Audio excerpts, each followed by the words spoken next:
Hello, नमस्कार.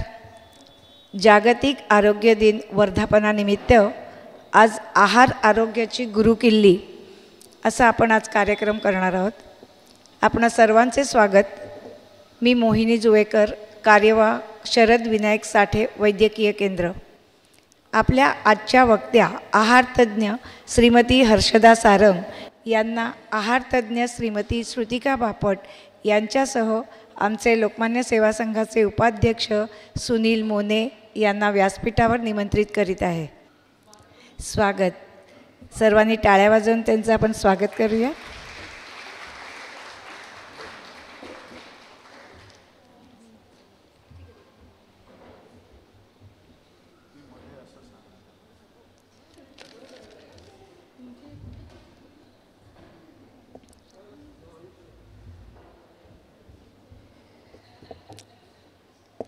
प्रथम आपण प्रार्थनेने कार्यक्रमास प्रारंभ करूया.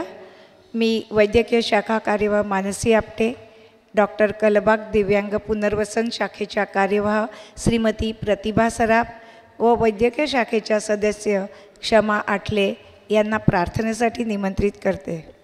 नित्यानंद करी वराभय करी सौंदर्य रत्नाकरी निर्धूताखिल घोर पावन करी प्रत्यक्ष माहेश्वरी प्रालेयाचल वंश पावन करी काशीपुराधीश्वरी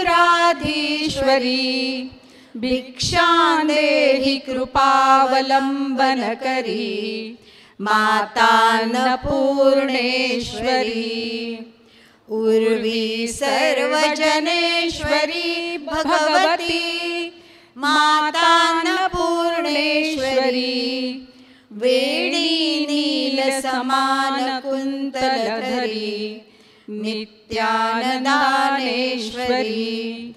सर्वानंद करी सदा शुभ करी काशीपुराधीश्वरी भिक्षां देहि कृपावलंबन करी मातान्नपूर्णेश्वरी देवी सर्व विचित्र रत्न रचिता द्राक्षायणी सुंदरी वामे स्वाद पयोधरा प्रियकरी सौभाग्य माहेश्वरी भक्ताभीष्ट करी सदा शुभ करी काशीपुराधीश्वरी भिक्षां देहि कृपावलंबन करी मातान्नपूर्णेश्वरी अन्नपूर्णे सदा पूर्णे शंकर प्राणवल्लभे ज्ञानवैराग्य सिद्ध्यर्थं भिक्षां देहि च पार्वती माता मे पार्वती देवी पिता देवो महेश्वरः बांधवा शिवभक्ताश्च स्वदेशो भुवनत्रयम् स्वदेशो भुवनत्रयम् स्वदेशो भुवनत्रयम्.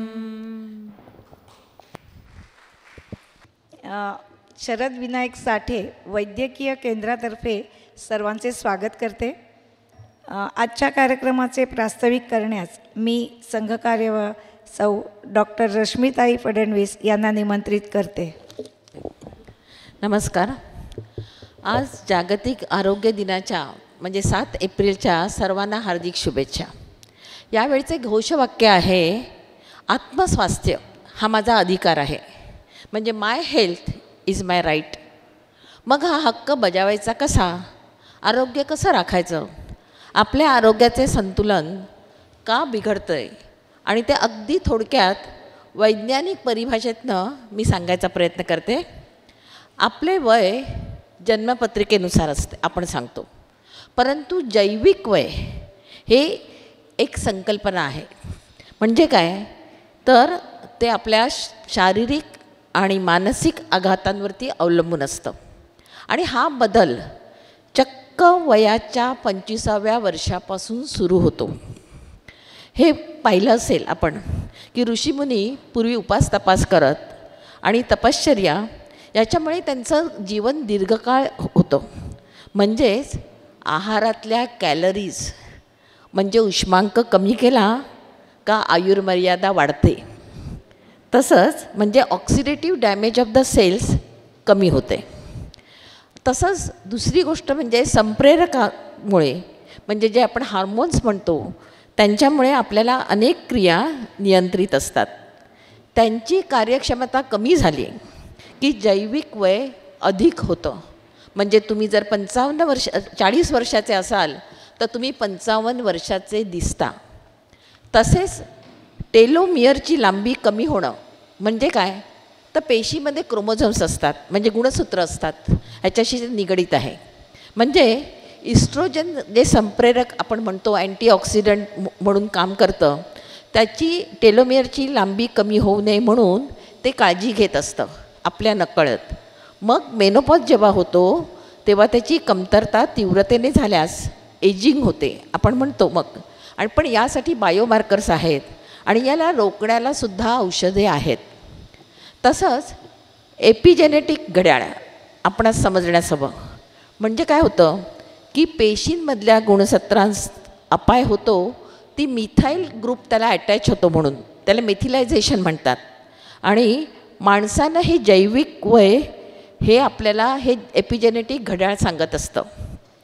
तसंच इन्फ्लमेटरी मार्कर्स असतात म्हणजे आपली रोगप्रतिकारक शक्ती हे आपल्या आरोग्याचं मूळ कारण आहे.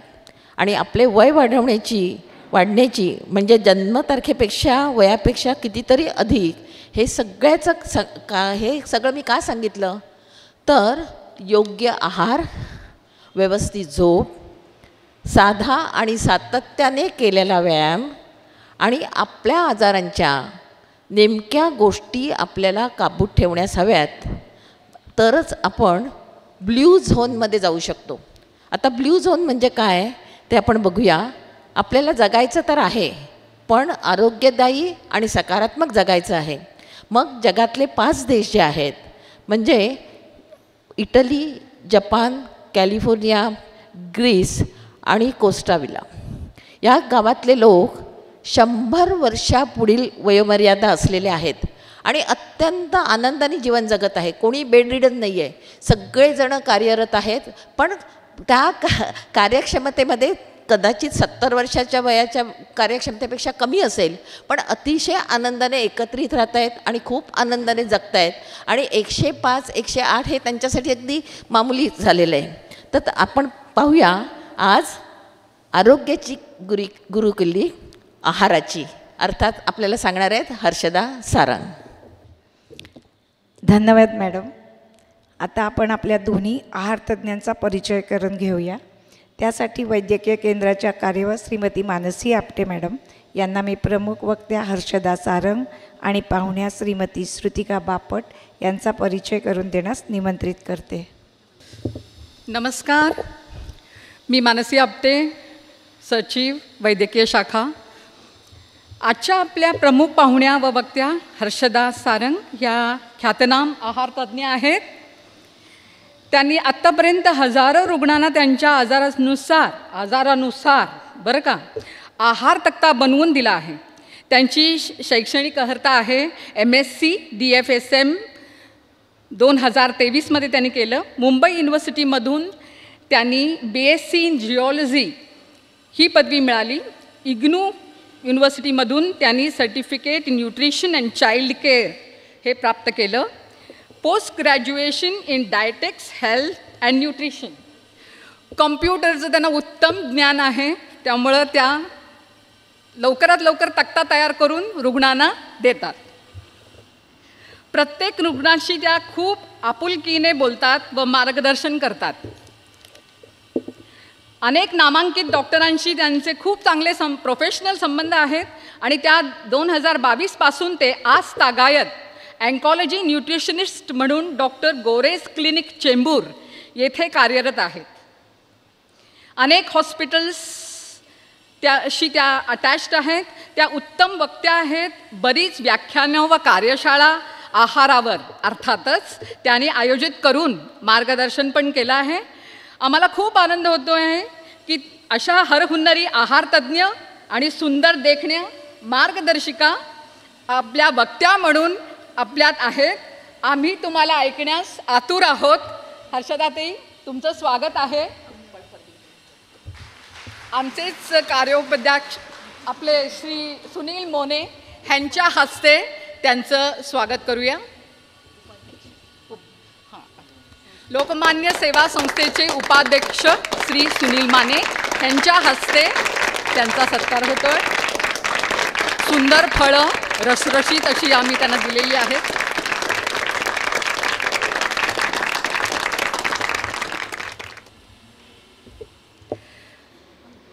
आता ह्या कार्यक्रमासाठी विशेष आमंत्रित आहार तज्ज्ञ श्रुतिका रोहन बापट ह्यांचं पण आपण छानसं स्वागत करूया टाळ्यांच्या गजरात. श्रुतिका बापट पण उच्च शिक्षित क्वालिफाईड डायटिशियन आहेत. इग्नू युनिव्हर्सिटीमधून MSc in dietetics food service and management अशी त्यांनी पदवी प्राप्त केली आहे. सर्व वयोगटासाठी त्यांनी सुद्धा आहार कोणता घ्यावा कोणता घेऊ नये त्यानुसार त्यांना तो तक्ता तयार करून त्या देतात. त्या उत्तम योगा ट्रेनर आहेत, ते कळतंच. तर मूर्ती छोटी तरी कीर्ती महान अशी आहे. आजच्या कार्यक्रमाचं त्या थोडक्यात समारोप करतील, त्यामुळे तुम्ही सगळेजण त्यांचं ऐकण्यासाठी शेवटपर्यंत थांबायचं आहे. कोणीही मध्ये उठून जायचं नाही आहे. तर त्यांचं स्वागत परत आपलेच श्री सुनील मोने हे करतील. अर्थात 5 रसरशीत फळांची परडी देऊन. हो मॅडम.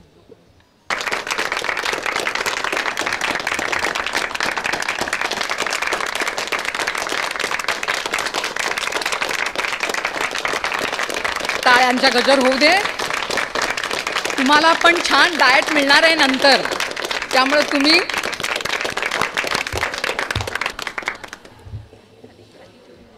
शेवटपर्यंत थांबून डाएटची प्रतीक्षा करा. धन्यवाद.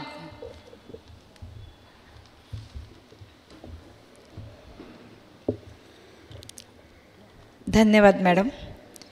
आता आपण आहाराविषयी जाणण्यास उत्सुक आहात, तर आहार तज्ज्ञ हर्षदा सारंग यांना पुढील कार्यक्रमाची सूत्रे मी सुपूर्द करते. आपणा सर्वांना कागद दिले जातील, त्यावर आपले प्रश्न लिहून ठेवावे, म्हणजे तुम्हाला पुढच्या प्रश्नोत्तरासाठी तुम्हाला प्रश्न विचारता येतील, त्याची उत्तरंही तुम्हाला मिळतील. आणि आज विशेष आपल्याकडे अल्पोपहार ठेवलेला आहे, तो सर्वांनी शेवटी कार्यक्रमाच्या शेवटी घ्यायचा आहे, तेव्हा लक्षात ठेवा विशेष आहे.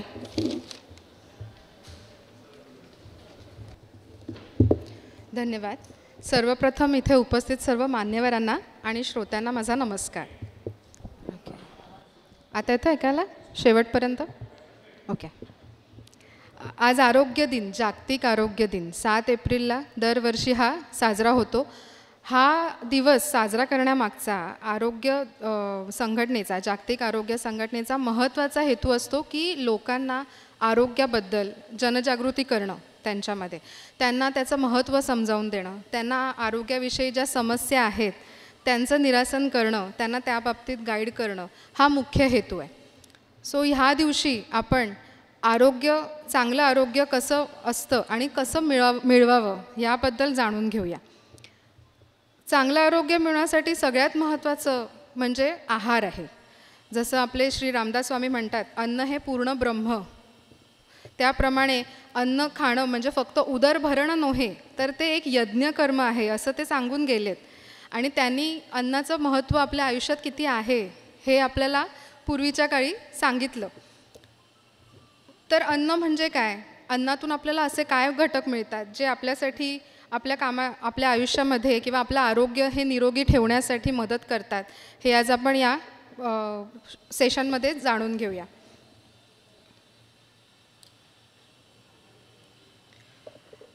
चांगला आहार आपण म्हणतो त्याच्यापासून आपल्याला मिळतं न्यूट्रिशन. न्यूट्रिशन काय आहे, न्यूट्रिशन कसं मिळतं, नेमकं न्यूट्रिशनचा रोल काय? तर न्यूट्रिशन म्हणजे सोप्या भाषेत बोलायचं तर पोषण. आपण जे अन्न घेतो, जो आहार घेतो, त्यामधून जे काही घटक आपल्या शरीराला मिळतात, त्यांचा जो आपल्या शरीरात उपयोग होतो, तो अगदी त्याच्या पचनापासून त्याचं ॲब्झॉर्प्शन होऊन ट्रान्सपोर्ट म्हणजे अगदी त्या सेल्युलर लेवलला त्याचे ते घटक पोचवण्यापर्यंत आणि त्याच्यातून ऊर्जेची निर्मिती करून आपलं शरीर चालण्यापर्यंत ही पूर्ण प्रोसेस न्यूट्रिशनमध्ये इन्क्लूड होते. आणि हे न्यूट्रिशन आपल्याला कुठच्या घटकांमधून मिळतं, तर जे न्यूट्रियंट्स आहेत, असे 6 न्यूट्रियंट्स आहेत. इथे तुम्ही बघू शकता. Carbohydrates, protein, fats, vitamins, minerals आणि सगळ्यात महत्त्वाचं पाणी, वॉटर. कार्बोहायड्रेट्स म्हणजे आपली कर्बोदके, ज्याच्यामध्ये आपण आपलं जे काही रुटीनमध्ये धान्य खातो आहे, चपाती, भाकरी, तांदूळ, भात, तसंच काही कंदमुळं यांचा समावेश कार्बोहायड्रेट्समध्ये होतो. तर कार्बोहायड्रेट्समध्ये 2 प्रकार पडतात. एक तर कॉम्प्लेक्स आणि दुसरं आहे सिम्पल. सिम्पल म्हणजे जे आपल्या शरीरामध्ये इझिली पचन होतं ज्याचं, आणि त्याच्यापासून जी एनर्जी निर्मिती आहे ती लवकर होते. कॉम्प्लेक्स म्हणजे त्याच्यामध्ये असे काही घटक असतात जे आपल्या बॉडीमध्ये पूर्ण ॲब्झॉर्ब होत नाहीत किंवा त्यांना डायजेशनसाठी जास्त वेळ लागतो. त्याबद्दल अजून माहिती तुम्हाला मी पुढच्या स्लाईड्समध्ये देईनच. इथे आपण जस्ट तोंड ओळख करून घेतो आहे या सगळ्या घटकांची. त्यानंतर येतं प्रोटीन. प्रोटीन्स म्हणजे प्रथिनं. प्रथिनांमध्ये जसे आपण म्हणतो प्लांट सोर्स, जसं डाळी किंवा दूध आणि त्याच्यापासून बनवलेले पदार्थ, याच्यातून आपल्याला प्रोटीन मिळतं. आणि फॅट्स म्हणजे स्निग्ध पदार्थ, जे आपल्याला शरीराला स्निग्धता देतात, जे ॲज अ एनर्जी स्टोरेज काम करतात. जसं कार्बोहायड्रेट्सचं काम आहे ऊर्जा पुरवणं, प्रोटीनचं काम आहे त्या ऊर्जेचा वापर करून आपल्या बॉडीमधले सेल्स आहेत त्यांना डेव्हलप करणं, त्यांना मेंटेन करणं. आणि त्याचप्रमाणे फॅट्सचं काम आहे एनर्जी स्टोअर करणं, ते ॲज अ बॅकअप काम करतं. म्हणजे ज्या वेळेला आपल्याकडे ताबडतोब एनर्जी किंवा ऊर्जेचा स्रोत नाही आहे किंवा आपण जेवण नाही आहे त्यावेळेला, किंवा आपण फास्टिंग करत आहोत, तर त्यावेळेला हे स्टोअर एनर्जी किंवा हे स्टोरेज जे आहे ते ऊर्जा देण्याचं काम करतं. आणि म्हणून फॅटला आपण एक स्टोरेज म्हणतो एनर्जीचा. हे 3ही घटक ह्याला आपण मॅक्रो न्यूट्रियंट्स म्हणतो. मॅक्रो म्हणजे जे जास्त प्रमाणात आपल्या शरीराला गरज असते ज्यांची. आणि 2 जे घटक आहेत विटॅमिन्स आणि मिनरल्स, ज्यांना आपण मायक्रो न्यूट्रियंट्स म्हणतो. विटॅमिन्स हे आपल्याला जनरली फ्रूट, फळभाज्या, पालेभाज्या यांच्यातून मिळतात. ही जीवनसत्वे जी आहेत ती आपल्या शरीरामध्ये खूप महत्त्वाचं काम करतात. जरी ते आपल्याला कमी प्रमाणात गरजेचे असले तरी त्यांचं कार्य मोठं आहे. आणि मिनरल्स हेही विटॅमिन्सच्या मदतीने आपल्या बॉडीमध्ये जे काही न्यूट्रियंट्स आहेत ते ॲब्झॉर्ब होण्यासाठी काम करतात. आणि लास्ट सगळ्यात महत्त्वाचं म्हणजे पाणी. या सगळ्या गोष्टींचं ट्रान्सपोर्टेशन किंवा आपल्या बॉडीमध्ये त्याचं युटिलायझेशन आणि आपल्या शरीरातल्या सगळ्या गोष्टींचं रेग्युलेशन, अगदी टेम्परेचर रेग्युलेशन, सर्क्युलेशन, या सगळ्या कामांमध्ये पाण्याचा खूप मोठा हात असतो. जसे विटॅमिन्स मी तुम्हाला म्हणाले, विटॅमिन्सचे हे प्रकार आहेत. विटॅमिन ए, विटॅमिन बी, ह्याच्यामध्ये बी कॉम्प्लेक्स म्हणून 12 घटक ह्यांचा समावेश होतो. Vitamin C, vitamin D, vitamin E आणि विटॅमिन के, या सगळ्यांचे काय रोल असतात आपल्या शरीरामध्ये हे पहिलं जाणून घेऊया. विटॅमिन ए हे आपल्या डोळ्यांसाठी जास्त गरजेचं असतं, ज्याच्यामुळे आपल्या दृष्टी रिलेटेड, आपल्या विजन रिलेटेड जे प्रॉब्लेम्स असतात त्याचं निरसन हे विटॅमिन ए करतं. यांच्या मदतीने आपण डोळ्यांच्या काही समस्या आहेत, जसं कमी दिसणं किंवा रात्रीच्या वेळेला आपल्याला काही वेळेला आपण कंप्लेंट करतो की दिसत नाही नीटचं, तो या वेळेला आपण समजू शकतो की त्यावेळेला ह्या विटॅमिन एची डेफिशियन्सी असते आपल्या शरीरात. विटॅमिन बी, याला आपण बी कॉम्प्लेक्स म्हणतो.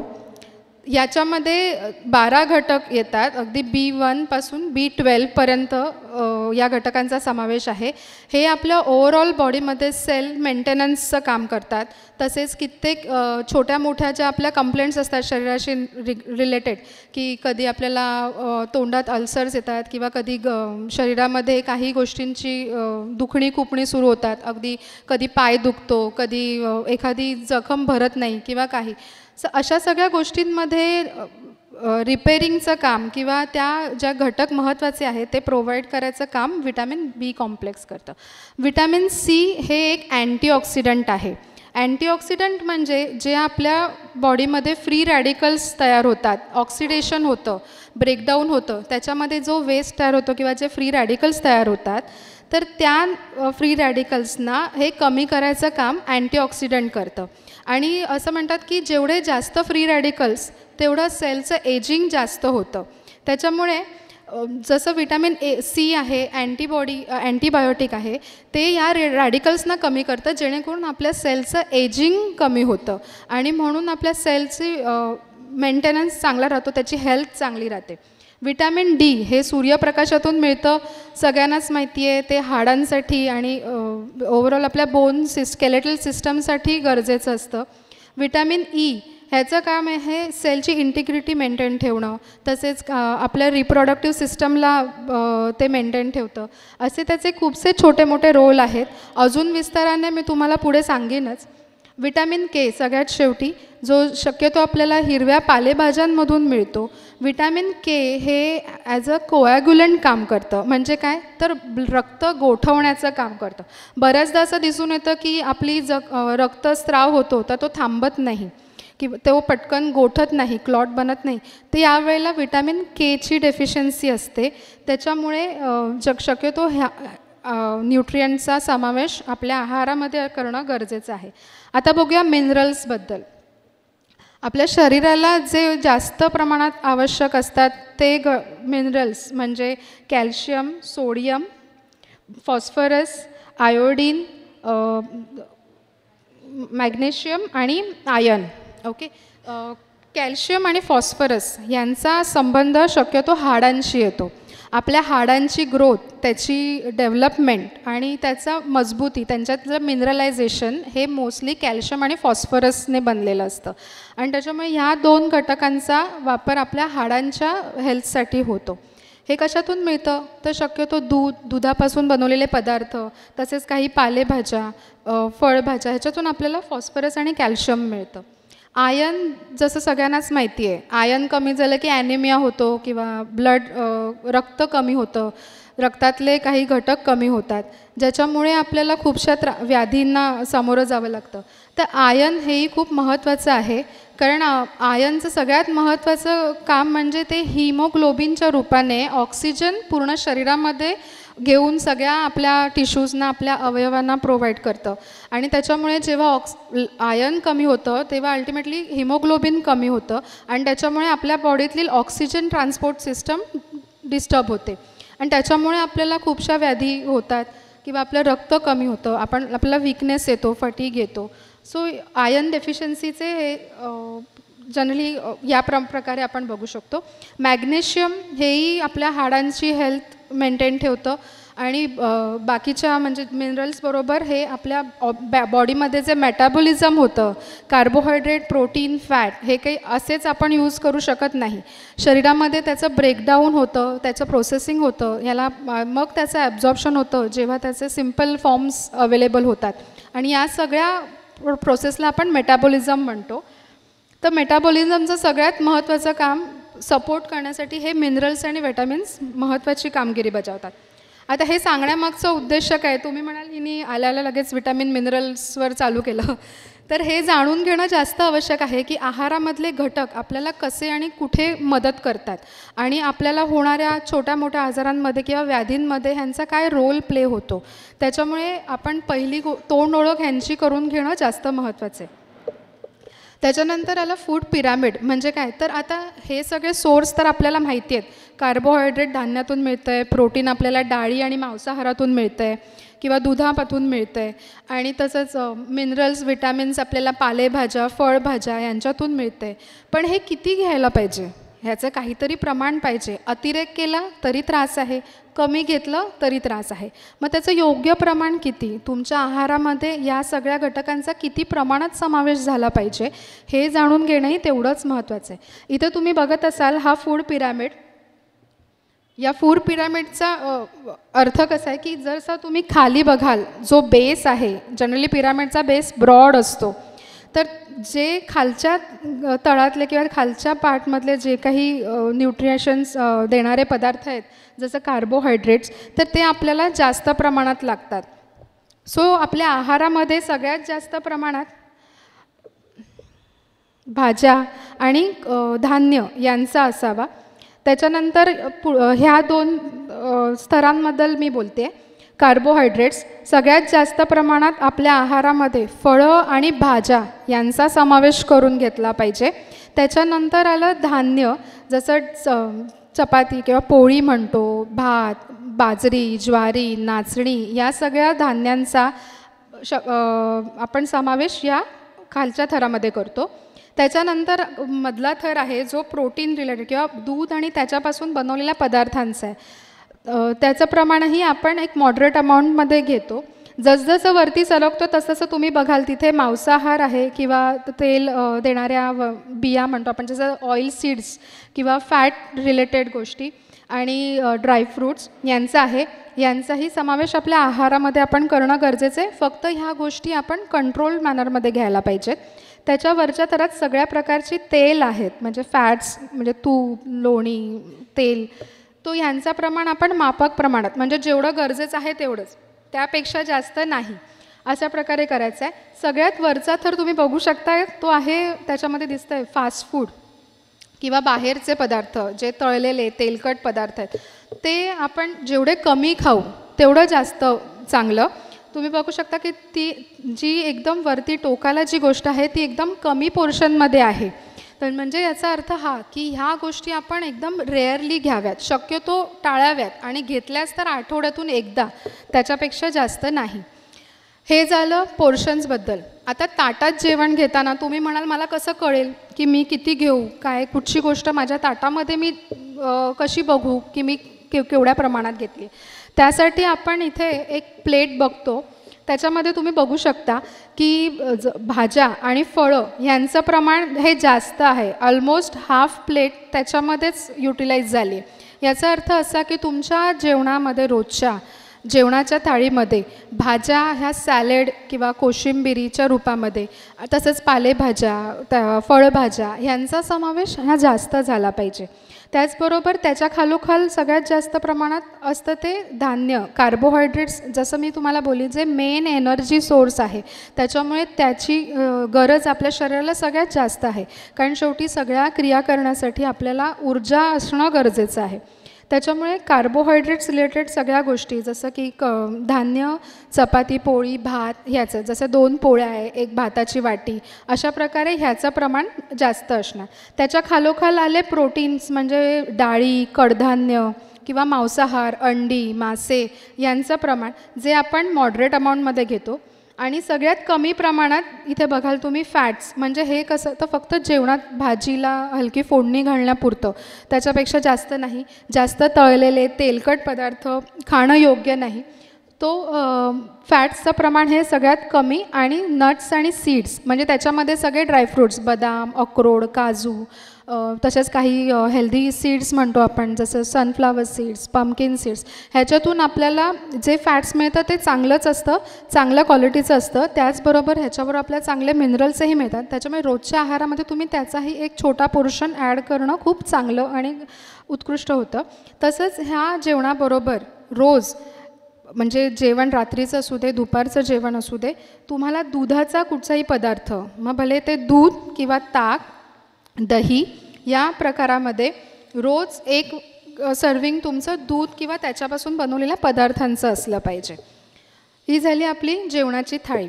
आता ह्या सगळ्यांना सांगण्यामागचा उद्दिष्ट असा की पुढे जसं मी तुम्हाला डायटरी हॅबिट्स किंवा न्यूट्रिशन रिक्वायरमेंट्सबद्दल बोलीन, त्यावेळेला तुम्हाला हे समजलं पाहिजे की या गोष्टी कशा आपल्याला कारणीभूत ठरत आहेत किंवा आपल्याला एक निरोगी आरोग्य देण्यासाठी यांचा कसा वापर होतो आहे, यासाठी आपण यांची तोंड ओळख करून घेतली. आता जसं माणूस जन्माला येतो, लहान बाळापासून ते अगदी तो वयोवृद्ध होईपर्यंत तो जे जे खातोय, आहार घेतोय, त्याच्यावर त्याचं पूर्ण आयुष्यात कसं त्याचं आरोग्य राहतं आहे, उत्तम निरोगी व्यक्तिमत्व राहतं आहे का, त्याला कुठे रोग होत आहेत, ह्या सगळ्या गोष्टी अवलंबून असतात. त्याच्यामुळे अगदी मोठ्या वयामधल्या कुठल्याही कधी कधी काय होतं की काही प्रॉब्लेम्स असतात किंवा काही डिसीजेस असतात, त्याचं मूळ कुठेतरी आपल्या तरुणपणी केलेल्या चुकांमध्ये किंवा लहानपणी झालेल्या काही आजारांमध्ये असतं. कित्येकदा डॉक्टर हिस्ट्री घेतात म्हणून की तुम्हाला पूर्वी काही झालं होतं का, तुमच्या लहानपणी तुम्हाला कुठचा आजार झाला होता का, कारण ह्याचा कुठेतरी इम्प्रेशन आपल्या पूर्ण आयुष्यभरात राहतं आपल्या शरीरावर. आणि म्हणून आपण अगदी लहान वयापासून काय आहार घेतो आहे हे जाणून घेणं जास्त महत्त्वाचंच. म्हणून इथे थोडं डिटेल म्हणजे अगदी वरवरच्या पद्धतीने मी तुम्हाला लहान मुलांचा आहार काय असावा आणि नंतर 5 वर्ष वयोगटातल्या मुलांचा आहार काय असावा ह्याच्याबद्दल थोडक्यात सांगणार आहे. सुरुवात करूया चाइल्डहूड न्यूट्रिशनपासून. तर जसं मूल जन्माला येतो आपण म्हणतो पहिले 6 महिने त्याला आईचंच दूध आपण द्यायचं, स्ट्रिक्टली आईचं दूध. का जनरली आजकाल आपण बघतो की काही आयांना जॉब करतायत किंवा वेळ नाही मिळत आहे, त्यांना दूध पाजणं हे शक्य होत नाही. ते जनरली फॉर्म्युलाज किंवा जे बेबी फीड्स आहेत त्यांचा वापर करतात. पण हे करणं किती योग्य आहे, कारण जसं लहान मुलाचं शरीर घडलेलं असतं, जसं बाळ बाहेर येतं त्याच्यात आतमध्ये त्यांचे ऑर्गन्स तरीही डेव्हलप होत असतात, ते फुल्ली डेव्हलप नसतात. अशा वेळी मातेचं दूध हे त्याच्या एकूण एक न्यूट्रिशनल गरजा पूर्ण करत असतं. आणि त्याच्यामुळे त्या दुधाचं कंपोजिशनच देवाने असं तयार केलेलं असतं की ते त्याला ज्या गोष्टींची गरज आहे त्या सगळ्या गोष्टी पुरवठा करू शकतो त्या गोष्टींचा. आणि म्हणून मातेचं दूध हे पहिले 6 महिने आपण बोलतो की तेच द्या, त्याच्या व्यतिरिक्त कुठचीही गोष्ट देऊ नका. कारण जी मुलं पहिली 6 महिने हे कंपल्सरी फक्त आईच्या दुधावरच वाढतात, त्या मुलांमध्ये फ्युचरमध्ये पुढे जाऊन जशी जशी ती मोठी होतात त्यांच्यामध्ये कित्येक इम्युनॉलॉजिकल किंवा इम्युन डेफिशियंट प्रॉब्लेम्स हे कमी होतात. पण त्याचबरोबर जी मुलं फॉर्म्युला फीड किंवा जसे बेबी फीड्स म्हणतो आपण त्याच्यावर त्यांची वाढ होते, तर त्यांच्यामध्ये ह्या डेफिशियन्सीज म्हणा किंवा हे प्रॉब्लेम जास्त दिसतात, जसं की अस्थमा, मग त्यांना वारंवार त्यांना आजारी पडणं, तर हे गोष्टी जास्त त्यांच्यामध्ये दिसून येतात, त्यांचं प्रमाण वाढलेलं असतं. त्याच्यामुळे आपण म्हणतो की पहिले 6 महिने त्यांना दुग्धपान द्या. त्याचबरोबर दूध पाजताना आईमध्येही त्याचे खूप बेनिफिट्स असतात, जसं की बाळणपणानंतर जे हॉर्मोनल्स प्रॉब्लेम्स असतात किंवा जे हॉर्मोन्स अपडाऊन झालेले असतात तर ते सेटल व्हायचं काम होतं, त्यांचे हॉर्मोन्स रेग्युलेट होतात. त्याचबरोबर त्यांना त्यांचा स्ट्रेस लेवल कमी होतो. दूध पाजल्यामुळे त्यांच्या ब्लड प्रेशरमध्ये किंवा इवन अशा मातांमध्ये डायबिटीजचं प्रमाण कमी दिसून येतं. सो ह्या बेनिफिट्स दोन्ही प्रकारे होतात, लहान बाळाला पण होतात आणि त्यांच्या आयांना पण होतात. त्याचप्रमाणे जसं मूल मोठं होतं 6 महिन्यानंतर आपण म्हणतो विनिंग फूड. तर विनिंग फूड म्हणजे काय, तर बाळ पहिल्यांदा जेव्हा काहीतरी बाहेरचं अन्न, आईचं दुधाव्यतिरिक्त काहीतरी खाणार असतं, त्यावेळेला त्याला काय द्यावं आणि त्याच्या कुठच्या त्याला फूड ग्रुप्सची आपण त्यावेळेला ओळख करून देतो. तेव्हा असं असतं की त्यावेळी बाळ जे चाकतो किंवा ज्या चवी त्याला फॅमिलियर आपण करतो, पुढे जाऊन तो त्याच चवींकडे किंवा त्याच गोष्टींकडे त्याचा जास्त कल असतो. त्याच्यामुळे हा पिरियड पण एक महत्त्वाचा पिरियड आहे, ज्याच्यामध्ये हे आपल्या हातात असतं की आपल्या मुलांना आपण किती गोष्टींची ओळख करून द्यावी. कारण जे तो आत्ता खाणार आहे तेच तो पुढच्या आयुष्यात अवलंबून राहणार आहे त्याच्यावरच. आणि म्हणून शक्यतो विनिंगच्या वेळी आपण लहान बाळांना जास्त मीठयुक्त किंवा जास्त गोड ह्या गोष्टी देऊ नयेत, शक्यतो अवॉइड कराव्यात. कारण 2 वर्षापर्यंत त्यांच्या किडनीची वाढ पूर्ण झालेली नसते. अशा वेळेला त्यांना मिठाचं देणं किंवा जास्त गोड देणं, स्पेशली साखरेचं काही बनवलेलं देणं हे खूप घातक ठरू शकतं. कारण साखर तुम्ही ऐकलं असाल, कित्येक डॉक्टर्स सांगतात की तुम्ही साखर सोडा. अगदी वयोवृद्धांना, डायबिटीसवाल्यांना किंवा इवन ज्यांना कॅन्सरसारख्या दुर्धर आजारांचा प्रादुर्भाव झाला आहे त्यांना पण आपण म्हणतो की तुम्ही साखर घेऊ नका. कारण साखरेमध्ये असे अनेक विषारी घटक आहेत जे आपल्या शरीराला त्रास देण्याचे किंवा आपल्या शरीरातील रोगांचे प्रमाण वाढवण्याचं काम करतं. त्याच्या जागी तुम्ही नॅचरल स्वीटनर्सचा यूज करा. गूळ आहे आपलं किंवा खजूर, अंजीर. लहान बाळांना या गोष्टींची ओळख करून द्या. साखर किंवा मीठ वापरण्यापेक्षा ह्या गोष्टींनी तयार केलेला पदार्थ, तसंच आपलं फॅमिली फूड म्हणजे जे आपण घरी खातो आहे तेच त्यांना द्या. कारण कसं होतं ना, बऱ्याच वेळेला असं होतं की लहान मूल म्हटल्यावर आपण त्यांच्यासाठी वेगळं बनवतो, त्यांच्यासाठी भरड वेगळी किंवा थोडंसं काहीतरी वेगळं, आणि आपल्या घरी आपण जे जेवण बनवतो ते आपण वेगळं बनवतो. त्याच्यामुळे काय होतं की लहान मुलं तेच खातात आणि मग घरात बनलेली दुसरी भाजी पुढे जाऊन ते म्हणतात नाही मला हे नाही आवडत, आई तुम्हाला हेच दे.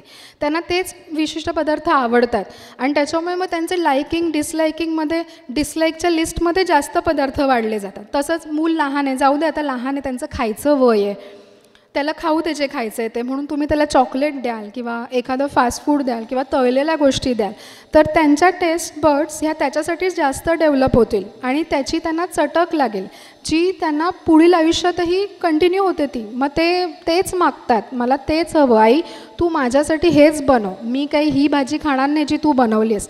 आणि असं न होण्याकरता सगळ्यात महत्त्वाचं आहे की बाळाला काय द्याल तर जे तुम्ही घरी बनवताय, मग भले ती डाळ भात आहे तर ती थोडीशी कुस्करून द्या, चपाती असेल तर डाळीत चपाती भिजवून द्या, जी तुम्ही भाजी करताय त्याच्यात मसाले टाकायच्या आधी थोडीशी ती भाजी काढून घ्या आणि तीच भाजी त्याला भले सॉफ्ट करून किंवा थोडीशी ग्राइंड करून भरवा. पण जोपर्यंत त्याला दात नाही आहेत तोपर्यंत जसं त्याला खाण्याची त्याची डेव्हलपमेंट होते पुढे पुढे जेवढं होईल तेवढं पिसलेलं किंवा ग्राइंड केलेलं फूड देऊ नका. जेवढं प्रोसेसिंग कराल तेवढं न्यूट्रिशन लॉस होतात. त्याच्यामुळे जसं मूल वाढत जातं तसं त्याला हाताने खाणं, छोटे छोटे घास करून खाणं, हे या गोष्टींची शिकवण द्या, जेणेकरून या मुलांना पुढे जाऊन एक तर त्यांचं कोऑर्डिनेशन त्याच्यामध्ये डेव्हलप होतं, त्यांना खाण्याची आवड निर्माण होते, त्यांना हेल्दी खाण्याची सवय लागते. हे सांगण्यामागचं उद्दिष्ट हे आहे की ज्या वेळेला लहानपण, जसं एखादं घर बनवताना आपल्याला त्याचा पाया मजबूत करणं जास्त महत्त्वाचं असतं, तसं आपल्या पूर्ण आयुष्यभराचा पाया हे आपलं लहानपण असतं.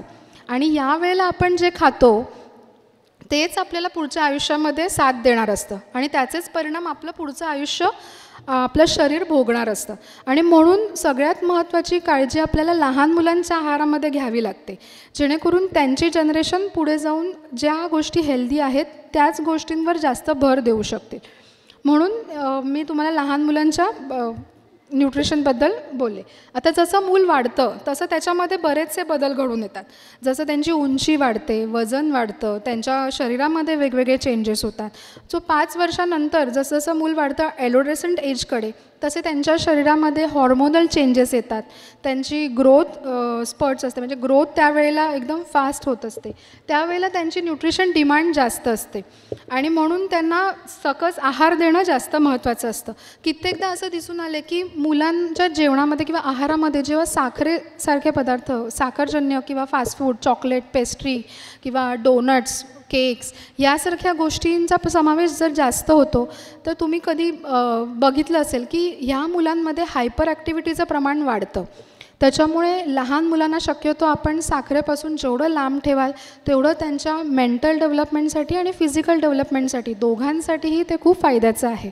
आणि म्हणून आपण शक्यतो जे आता फॅड आहे फास्ट फूडचं, सो त्यांना हे समजावून द्या की ह्याच गोष्टी आपण घरी चांगल्या प्रकारे त्यांना बनवून देऊ शकतो, चांगले घटक त्याच्यात ॲड करू शकतो आणि या गोष्टी कशा त्यांना महत्त्वाचं आहे हे त्यांनाही समजावून दिलं तर तेही हे समजून घेतात. जसं मी तुम्हाला सांगितलं की न्यूट्रिशन हे मुलांमध्ये त्यांच्या मानसिक, शारीरिक दोन्ही डेव्हलपमेंटसाठी गरजेचं असतं. ज्या मुलांमध्ये न्यूट्रिशनची कमी असते, म्हणजे त्यांना जे घटक त्यांच्या आहारातून कमी प्रमाणात मिळतात, त्यांना हायपर ॲक्टिव्हिटी किंवा डिप्रेशन किंवा लॅक ऑफ अटेंडन्स, म्हणजे त्यांचं शाळेमध्ये लक्ष असणं किंवा कॉन्सन्ट्रेशन त्यांचं कमी होतं. सो या सगळ्या प्रॉब्लेम्स त्यांना फेस करावे लागतात. तर ओव्हरऑल बघायला गेलं तर लहानपणापासून ते ॲडल्टहूडपर्यंत, इन्फन्सीपासून ते ॲडल्टहूडपर्यंत रिक्वायरमेंट ही न्यूट्रिशनली चेंज होत जाते. लहान बाळांना थोड्या प्रमाणात, तर मध्य म्हणजे जे ॲडोलेसंट आहेत त्यांना आहाराची गरज जास्त असते, त्यामुळे त्यांचा फूड इनटेकही थोडा जास्त असतो. आणि जसजसं आपण ॲडोलेसंट करून ॲडल्टहूडकडे येतो त्याप्रमाणे आपलं जेवण किंवा आपला आहार हा कमी होत जातो, कारण ऑलमोस्ट ॲडल्टहूडपर्यंत आपली पूर्ण शरीराची वाढ ही झालेली असते. त्याच्यातले हॉर्मोनल चेंजेस कमी थोड्या मोठ्या प्रमाणात आपले कंप्लीट झालेले असतात, आपली ग्रोथ कंप्लीट झालेली असते. सो ज्या डेव्हलपमेंटल इश्यू आहेत, जे ऑर्गन डेव्हलपमेंट जी म्हणतो ती ह्या वयापर्यंत कंप्लीट होते. त्याच्यामुळे ह्या सगळ्यांसाठी लागणाऱ्या ऊर्जेचं प्रमाण कमी होतं. आणि मग आपल्या जे दैनंदिन जे मेंटेनन्सचं काम आहे, जे रुटीन प्रोसेसिंग होत असतं बॉडीमध्ये, त्याच्यासाठी आपल्याला ऊर्जेची गरज असते. त्याच्यामुळे कम्पॅरेटिव्हली ॲडल्टहूडमध्ये ॲडोलेसंट मुलांपेक्षा एनर्जी ही कमी असते. जसं तुम्ही बघाल की लहान मुलाची प्लेट, एक ॲडोलेसंट म्हणजे एक कौमार्य अवस्थेतील मुलांची प्लेट आणि एका ॲडल्टची प्लेट, ह्याच्यामध्ये किती फरक आहे. मधल्या प्लेटमध्ये अन्नाचं पोर्शन जास्त आहे, कारण त्यांची रिक्वायरमेंट जास्त आहे. आणि जसं आपलं वय वाढतं तसं आपली एनर्जी रिक्वायरमेंट ही कमी होत जाते. आणि म्हणून आपला आहार पण आपल्याला कुठेतरी थोडा कंट्रोल करावा लागतो, किंवा खाण्याचं प्रमाण थोडं कमी करत जावं लागतं. हे झालं लहान मुलांबद्दल. आता सगळ्यात महत्त्वाचं ॲडल्टहूडबद्दलही मी तुम्हाला सांगितलं. आता सगळ्यात महत्त्वाच्या टॉपिककडे वळूया आपण, जेरिॲट्रिक न्यूट्रिशन. आता जेरिॲट्रिक न्यूट्रिशन म्हणजे काय, तर जेरिॲट्रिक म्हणजे जे वय वाढल्यानंतर वयोवृद्धांचा आहार, त्यांच्या आहाराच्या समस्या, त्यांच्या आरोग्याच्या समस्या याबद्दलचा अभ्यास आपण जेरिॲट्रिक न्यूट्रिशनमध्ये करतो. तर जसं वय वाढतं तसं बरेचसे बदल आपल्यामध्ये घडून येतात. आपलं जसं आपल्या शरीराचं वय वाढतं तसं आपल्या सेल्सचं वय वाढतं, ज्याच्यावर आपलं पूर्ण शरीर बनलेलं असतं. त्यामुळे कुठे ना कुठे वाढलेल्या वयाचे परिणाम आपल्या शरीरामध्ये आणि शरीरातल्या ज्या क्रिया चालू आहेत त्यांच्यावरही होतो. जसं वय वाढतं तसं सेल्स एजिंग होतं, म्हणजे त्यांचं डिस्ट्रक्शन वाढतं. आपले मसल्स थोड्या प्रमाणात कमी होतात, कारण प्रोटीन कुठेतरी कमी होतं. आपल्या बॉडीच्या बऱ्याचशा मेटाबॉलिझम ॲक्शन, जसं कार्बोहायड्रेट, फॅट्स आणि प्रोटीन्सचं मेटाबॉलिझम हे कुठेतरी कमी झालेलं असतं, त्याचं ॲब्झॉर्प्शन कमी झालेलं असतं. आपली डायजेस्टिव्ह सिस्टम स्लो डाऊन झालेली असते, त्याच्यामधून होणारं ॲब्झॉर्प्शन आणि ट्रान्सपोर्टेशन हे कुठेतरी मंदावलेलं असतं. या सगळ्या क्रिया आपल्या मंदावल्यामुळे ओव्हरऑल आपलं पण डेव्हलपमेंट, फिजिकल डेव्हलपमेंट ही स्लो डाऊन झालेली असते. आपल्या फिजिकल ॲक्टिव्हिटी स्लो डाऊन झालेली असते. आपलं चालणं फिरणं, जसं आपण तरुणपणी धावपळ करत असतो तशी काही आपण म्हातारपणी धावपळ करू शकत नाही, असं कित्येकांचं म्हणणं असतं की बाबा त्यावेळी केलं तसं काही आता जमत नाही. हे का होतं, तर कुठेतरी तुमचं शरीर थकतं. एवढ्या वर्षांच्या ह्या जे कार्य चालू असतं त्याला कुठेतरी आता एक हळूहळू स्पीड कमी होतो, त्याचा वेग मंदावतो. त्याच्यामुळे बरेचसे चेंजेस आपल्यामध्ये दिसून येतात. फिजिकली म्हणायला गेलं तर केस पांढरे होणं, किंवा आपली त्वचा सुरकुतणं, आपले मसल म्हणजे जसं हातापायाच्या मसल्स, स्केलेटल मसल ज्याला आपण म्हणतो ते कमी होणं, कुठे भूक न लागणं, पाचन संस्था आपली नीटशी काम करत नाही, किंवा थकवा जाणवणं, ह्या बऱ्याचशा फिजिकल गोष्टी. डोळ्यांना 40 नंतर चष्मा येतो, डोळ्यांना कमी दिसायला लागतं. सो या सगळ्या गोष्टींचा परिणाम कुठेतरी आपला मानसिकरित्या पण होत असतो आणि शारीरिकरित्या पण होत असतो.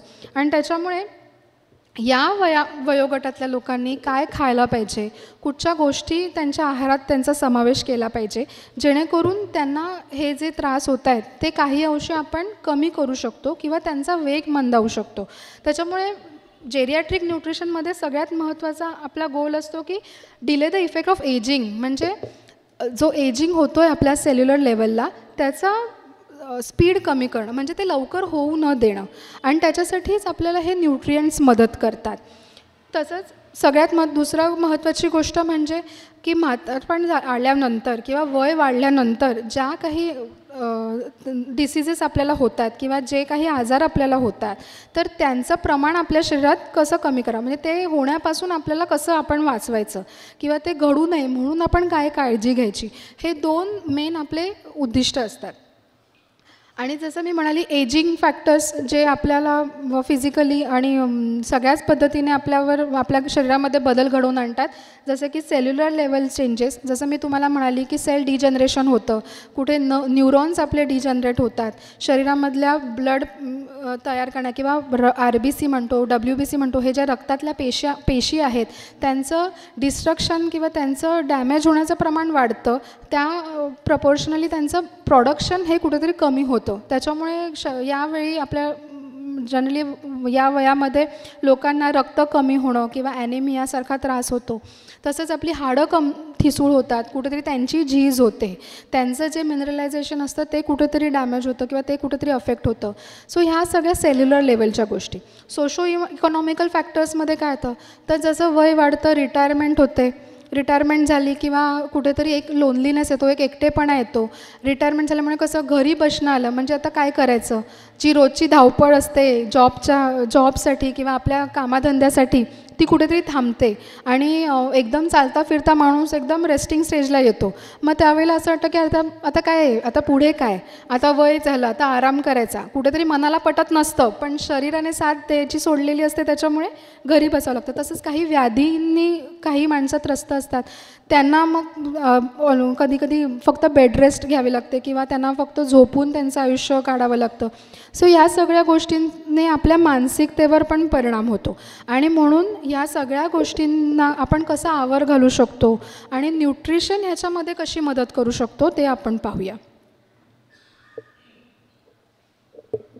तर न्यूट्रिशन रिक्वायरमेंट्स काय असतात. आता जसं मी तुम्हाला सांगितलं, कार्बोहायड्रेट आपल्याला एनर्जी द्यायचं काम करतात, म्हणजे ते आपल्याला ऊर्जा देतात. तर या वयामध्ये लोकांना शक्यतो काय होतं, फिजिकल ॲक्टिव्हिटी कमी झालेली असते, हलणं चालणं नसतं, त्याच्यामुळे बॉडीचा BMR म्हणतो, बेसिक मेटाबॉलिक रेट, हा वयाप्रमाणे आणि कमी शारीरिक हालचालींमुळे कमी होतो. आता बेसिक मेटाबॉलिक रेट म्हणजे काय तर जेवण आपल्या पोटामध्ये गेल्यावर जे त्याचं बर्निंग होतं, म्हणजे जे डायजेशन होऊन त्याचा ॲब्झॉर्प्शन होण्याचा जो रेट आहे, ब्रेकडाऊनचा जो रेट आहे, त्याला आपण बेसिक मेटाबॉलिक रेट म्हणतात, ज्याने आपली शरीरामध्ये ऊर्जा तयार होते. ती मंदावल्यामुळे, तो BMR मंदावल्यामुळे ऊर्जा कमी पडते, ती कमी होते त्याची रिक्वायरमेंट आणि त्याच्यामुळे काय होतं, आपल्याला भूक कमी लागते. जसं वय वाढतं तशी भूक लागत नाही, कित्येक लोक खाणं टाळतात. सो ते झाल्यामुळे काय होतं, कुठेतरी आपली एनर्जी कमी पडते आपल्या शरीराला चालवण्यासाठी आणि त्याच्यामुळे अशा लोकांना जे अगदीच खात नाहीत त्यांना ॲनोरेक्सिया होतो. ॲनोरेक्सिया म्हणजे काय तर खाण्यावरची इच्छा उडून गेल्यामुळे, अगदी न खाल्ल्यामुळे अंडर न्यूट्रिशन किंवा माल न्यूट्रिशन आपण म्हणतो, ज्याच्यामध्ये व्यक्ती एकदमच कृश दिसते, वीक दिसते, त्यांची म्हणजे आपण म्हणतो ना की अगदी हाडं दिसायला लागली आहेत, अशी परिस्थिती होते. तर हे कशामुळे होतं तर आपण कमी खाल्ल्यामुळे. त्याचबरोबर काही वयोवृद्धांमध्ये असं दिसून येतं की गरजेपेक्षा जास्त खाल्लं जातं. आता काय वय झालं, आता काय करायचं आहे, आता बस आपल्या मनासारखं जगायचं आहे, जे हवं ते आपण खायचं आहे, म्हणून आपण मस्त मजेमध्ये सगळ्या गोष्टी खातो. आता कुर्तीचे दिवस राहिलेत माझे, आता मी हे नाही खाणार तर मी कधी खाणार, आयुष्यभर सगळ्यांच्या मागे धावपळ केली, आता तरी मला सुखाने खाऊ द्या, असं म्हणून आपण चालणं फिरणं सोडतो, घरी असतो, आराम करतो, पण खाणंही आपण कमी नाही करत, कारण आपली रिक्वायरमेंट नसताना आपण ते खातो आणि त्याच्यामुळे काय होतं, वजन वाढतं, ओबेसिटी येते. आणि ही जेरियाट्रिक ओबेसिटी म्हणजे ओल्ड एजमध्ये आलेली ओबेसिटी ही जास्त त्रासदायी असते, कारण जर तुमची ओबेसिटी होते तुम्हाला किंवा स्थूलता होते, त्याचा अर्थ तुमचा ऊर्जेचा वापर होत नाही आहे, म्हणजे ती स्टोअर होते. मग कुठेतरी याचमुळे आपल्याला डायबिटीससारख्या व्याधींचा सामना करावा लागतो. आणि म्हणून एनर्जी किती असावी, किती प्रमाणात घ्यावी, ऊर्जा किती मिळवावी, किती प्रमाणात आपण ह्याचा वापर केला पाहिजे हे जाणून घेणं गरजेचं आहे. तर जसं मी तुम्हाला बोलली, एनर्जी रिक्वायरमेंट कमी होते, BMR कमी होतो, त्याच्यामुळे मसलचा ब्रेकडाऊन होतो किंवा आपल्याला मसलचे पण हलनचलन नसल्यामुळे त्यांना पण एनर्जीची गरज नसल्यामुळे ही कमी झालेली एनर्जी आपल्याला कसा त्रास देऊ शकते, कारण एक तर खाणं कमी होतं आणि जसं बोलली मालन्यूट्रिशन, ओबेसिटी हे त्रास होतात. म्हणून आयडियली जनरली वयोवृद्ध माणसांमध्ये 60 किंवा 60 to 69 इयर्सच्या एज ग्रुपवाल्यांनी, मेल्सनी किंवा पुरुषांनी जसं 1940 म्हणजे अंदाजे 1800 ते 1900 किलो कॅलरीज एवढाच त्यांची एनर्जी रिक्वायरमेंट असते. आणि 70च्या पुढे जसं वय वाढतं तसं ती अजून कमी होते. तुम्ही बघू शकाल ती 1600 ते 1700 किलो कॅलरी दरम्यान तुम्हाला कॅलरीज इनटेक असला पाहिजे. तसंच स्त्रियांमध्ये असं पण बघायला गेलं तर मेल आणि फिमेल ह्यांच्या बॉडी कंपोजिशनमध्ये पण फरक असतो.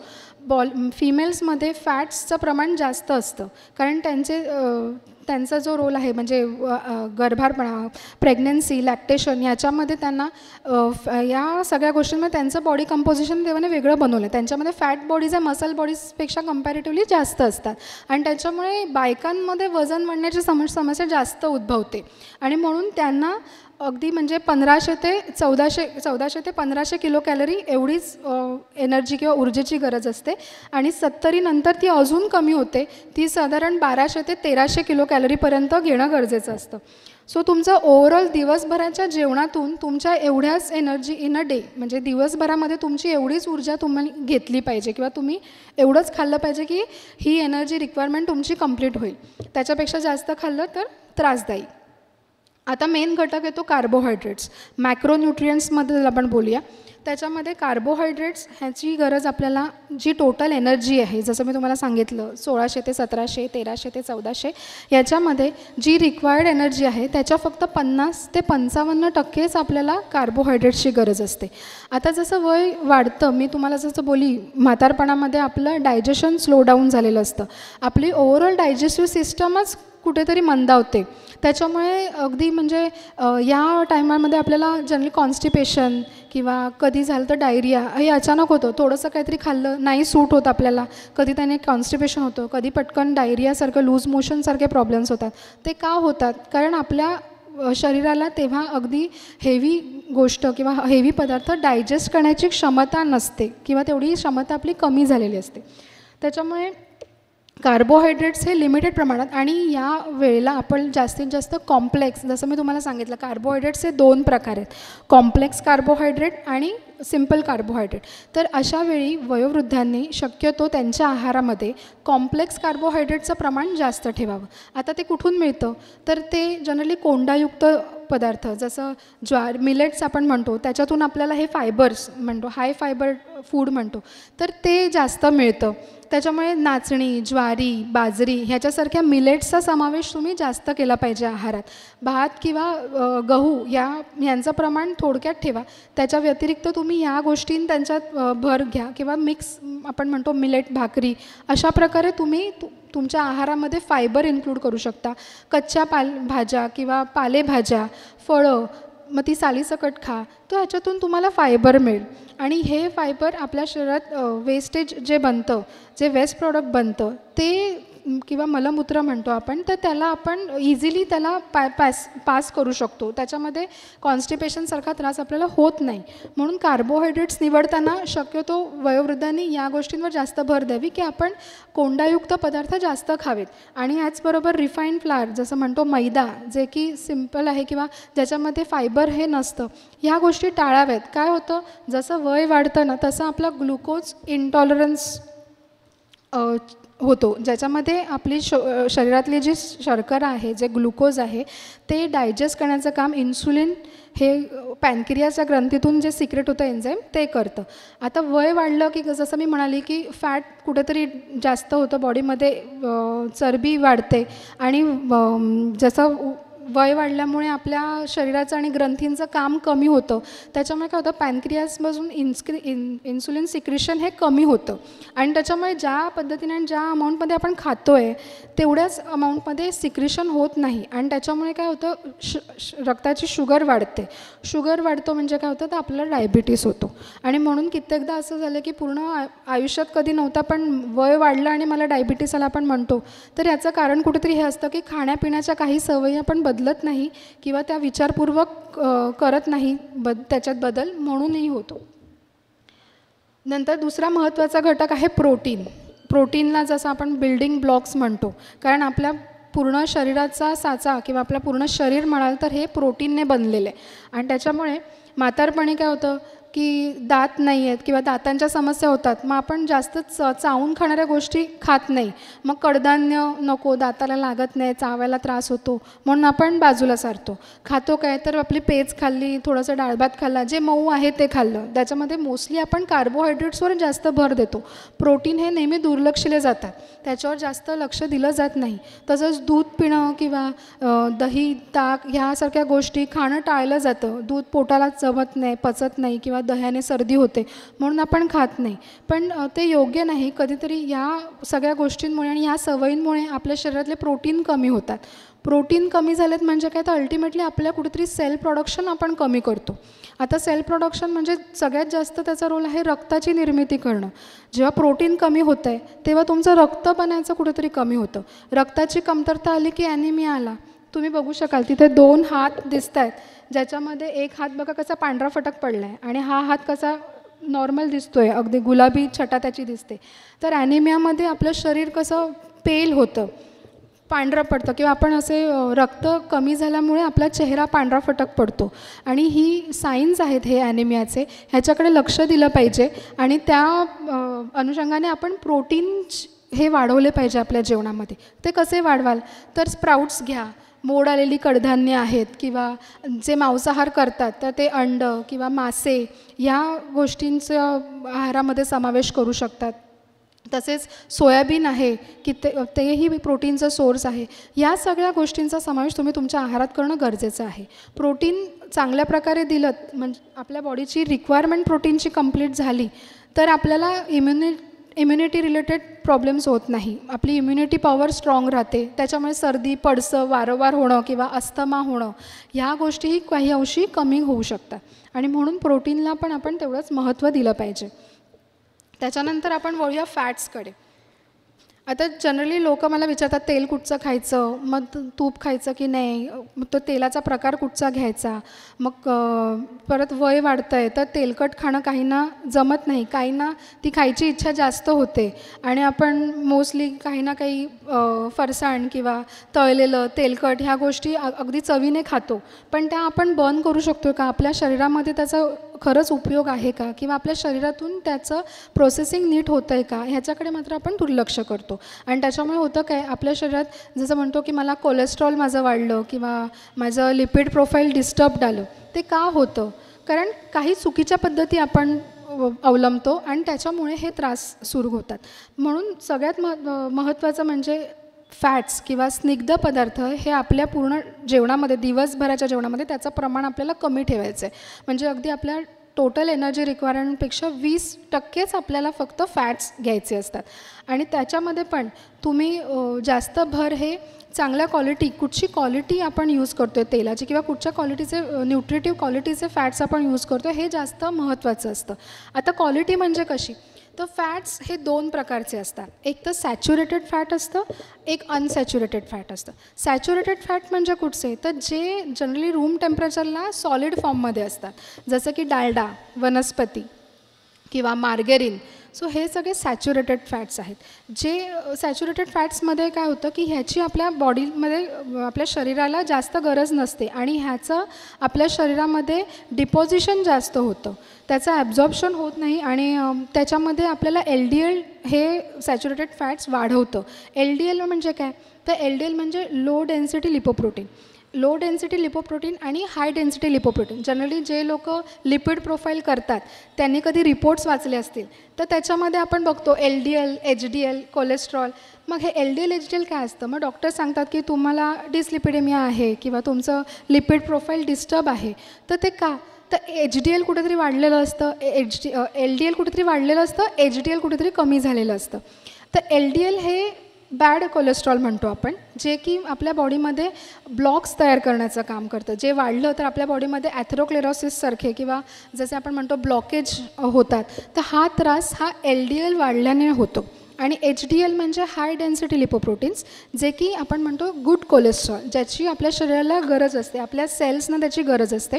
आणि ते त्याचं प्रमाण जर व्यवस्थित राहिलं, मेंटेन राहिलं तर ते LDLला कंट्रोल करायचं काम करतं. तर जे सॅच्युरेटेड फॅट्स आहेत ते हे LDL वाढवतात, जे की बॅड कोलेस्ट्रॉल आहेत. त्याचप्रमाणे दुसरा प्रकार जसा मी बोलली अनसॅच्युरेटेड फॅट्स. तर अनसॅच्युरेटेड फॅट्स हे नॉर्मली लिक्विड असतात रूम टेम्परेचरला. आणि त्याच्यामध्ये कुठल्या फॅट्सचा समावेश होतो, तर जे नट्स आहेत, अक्रोड, बदाम ह्याच्यातलं जे तेल आहे किंवा ज्या आपण ऑइल सीड्स म्हणतो, पम्किन सीड्स किंवा काही फळं जसं ॲव्होकॅडो ह्याच्यामध्ये फॅट येतं. तर ह्या सगळ्यांमध्ये अनसॅच्युरेटेड फॅट्स असतं.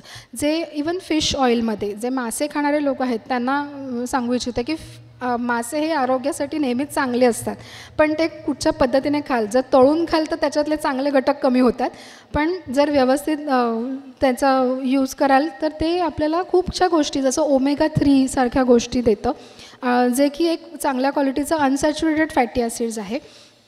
सो ह्या 2 गोष्टींना वर लक्ष ठेवणं महत्त्वाचं आहे. त्यामुळे खाताना तुम्ही हा विचार करू शकता की अरे मी बेकरी प्रॉडक्ट्स खाते तर तुम्ही सॅच्युरेटेड फॅट जास्त घेता, कारण टोस्ट, खारी या सगळ्यांमध्ये इवन पेस्ट्रीज किंवा कुठच्याही बेकरीमध्ये बनवलेल्या पदार्थांमध्ये सॅच्युरेटेड फॅट वापरलं जातं. त्याच्यामुळे या तळलेल्या तेलकट बाहेरच्या तळलेल्या गोष्टी हे खाण्याने आपलं बॅड कोलेस्ट्रॉल वाढतं. त्याच्यामुळे ह्या गोष्टी शक्यतो आपण टाळायला पाहिजेत.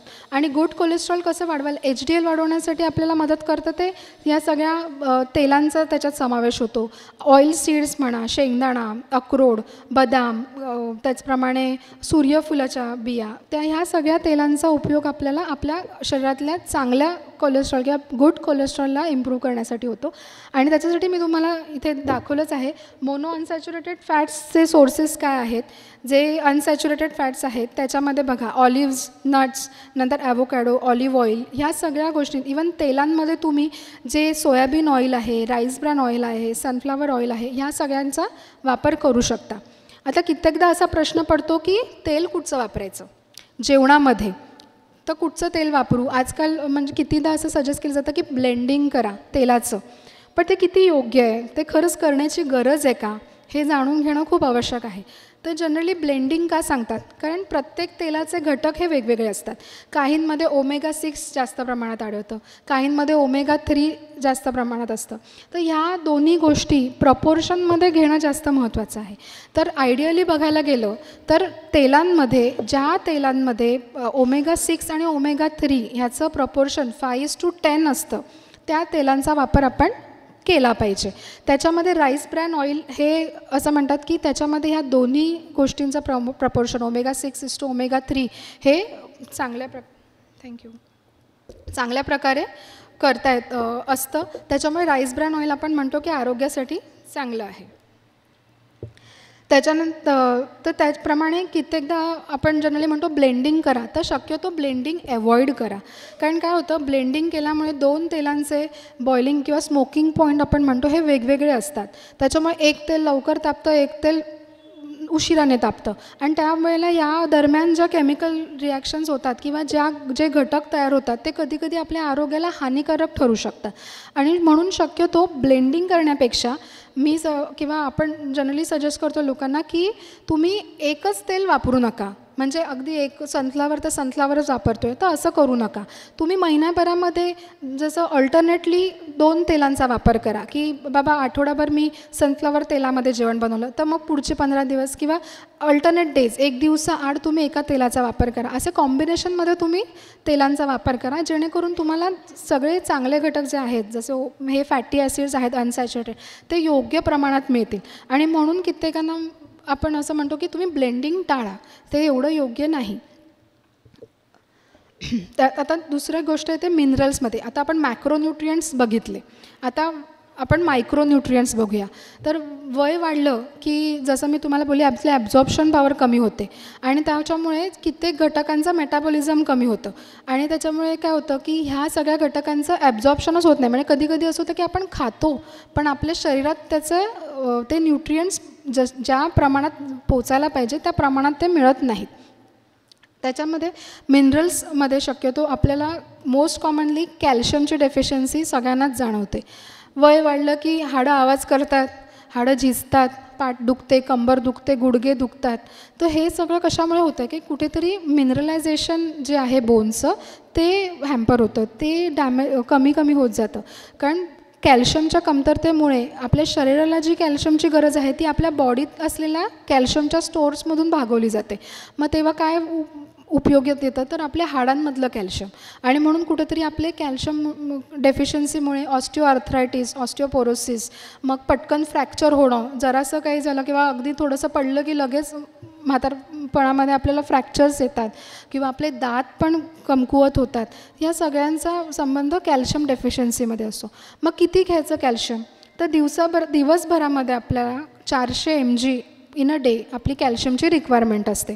मग ते घेण्यासाठी तुम्ही सगळे दूध का म्हणतात, कारण दुधामध्ये कॅल्शियम आणि फॉस्फरसचं प्रमाण एकदम योग्य मात्रेत असतं आणि ते आपल्या शरीरासाठी ते जे कॉम्बिनेशन ज्या प्रमाणात असतं ते एकदम सुटेबल असतं. त्याच्यामुळे ते लगेच लागू पडतं किंवा ते ॲब्झॉर्ब होतं आणि हाडांची हेल्थ किंवा हाडांचं डेव्हलपमेंट आणि मेंटेनन्स हा त्याच्याने आपण भरून काढू शकतो. तसेच दुसरा महत्त्वाचा जो मिनरल आहे तो आहे आयर्न. जसं मी तुम्हाला बोलली, खाणं कमी होतं, प्रोटीन कमी होतं, कुठेतरी भाज्यांचं प्रमाण पण कमी होतं किंवा फळं तेवढी खाल्ली जात नाही. आपण फळांना नेहमीच दुर्लक्ष करतो, कधी घरात असली तर खाल्ली, नाहीतर नाही खाल्ली. पण त्यात जास्त न्यूट्रियंट्स असतात, जे मेन व्हायटमिन्स मिनरल्स हे तुम्हाला फळांतून भाज्यांतून जास्त मिळतात. आणि जसं मी तुम्हाला सांगितलं, ह्याचं प्रमाण तुम्ही तुमच्या आहारामध्ये नेहमी जास्त ठेवलं पाहिजे. आवर्जून फळं खाल्ली पाहिजेत. दिवसाला तुम्ही 2 ते 3 वेळा तरी फळं खाल्ली पाहिजेत, सर्विंग्स. सो आयर्न डेफिशियन्सी जेव्हा होते तेव्हा आपलं रक्त बनण्याचं प्रमाण कमी होतं. तसंच बाकीच्या पण काही मेटाबॉलिक ॲक्टिव्हिटीज आपल्या शरीरामध्ये होत असतात, त्याच्यामध्ये पण आयर्नचा एक रोल ते प्ले करत असं, तो कुठेतरी त्या ॲक्टिव्हिटीज कमी होतात किंवा स्लो डाऊन होतात आणि त्याच्यामुळे आपल्याला बऱ्याचशा व्याधी होतात.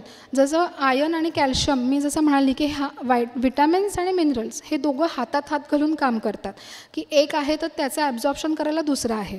तर एखादं विटॅमिन जसं विटॅमिन सी हे कॅल्शियम आणि आयर्नच्या ॲब्झॉर्प्शनसाठी खूप महत्त्वाचं असतं.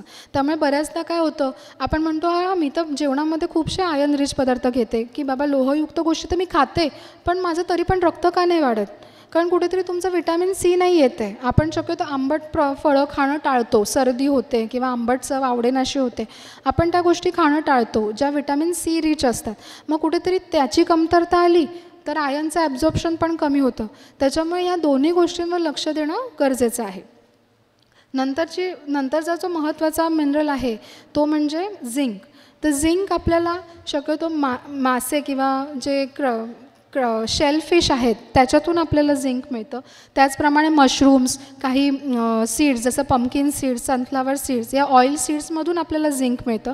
हे झिंक आपल्या सेलची इंटिग्रिटी मेंटेन करण्यात, आपल्या टिश्यूची कंडिशन म्हणजे जसं टिश्यूची डेव्हलपमेंट किंवा मेंटेनन्स करण्यामध्ये झिंकचा खूप मोठा रोल असतो. त्याच्यामुळे जसे आपले ऑर्गन्स आणि आपले काही ग्रंथी ह्या वीक झालेल्या असतात, वयाप्रमाणे त्यांचं काम स्लो डाऊन झालेलं असतं, तर अशा वेळेला हे झिंक आहे ते या सेल्सना डेव्हलप करायचं, त्यांचं मेम्ब्रेन स्ट्रॉंग ठेवण्याचं आणि त्यांची इंटिग्रिटी मेंटेन करण्याचं काम करत असतं. त्याच्यामुळे झिंकही आपल्या पूर्ण आरोग्यामध्ये, आहारामध्ये खूप महत्त्वाचं काम करतं.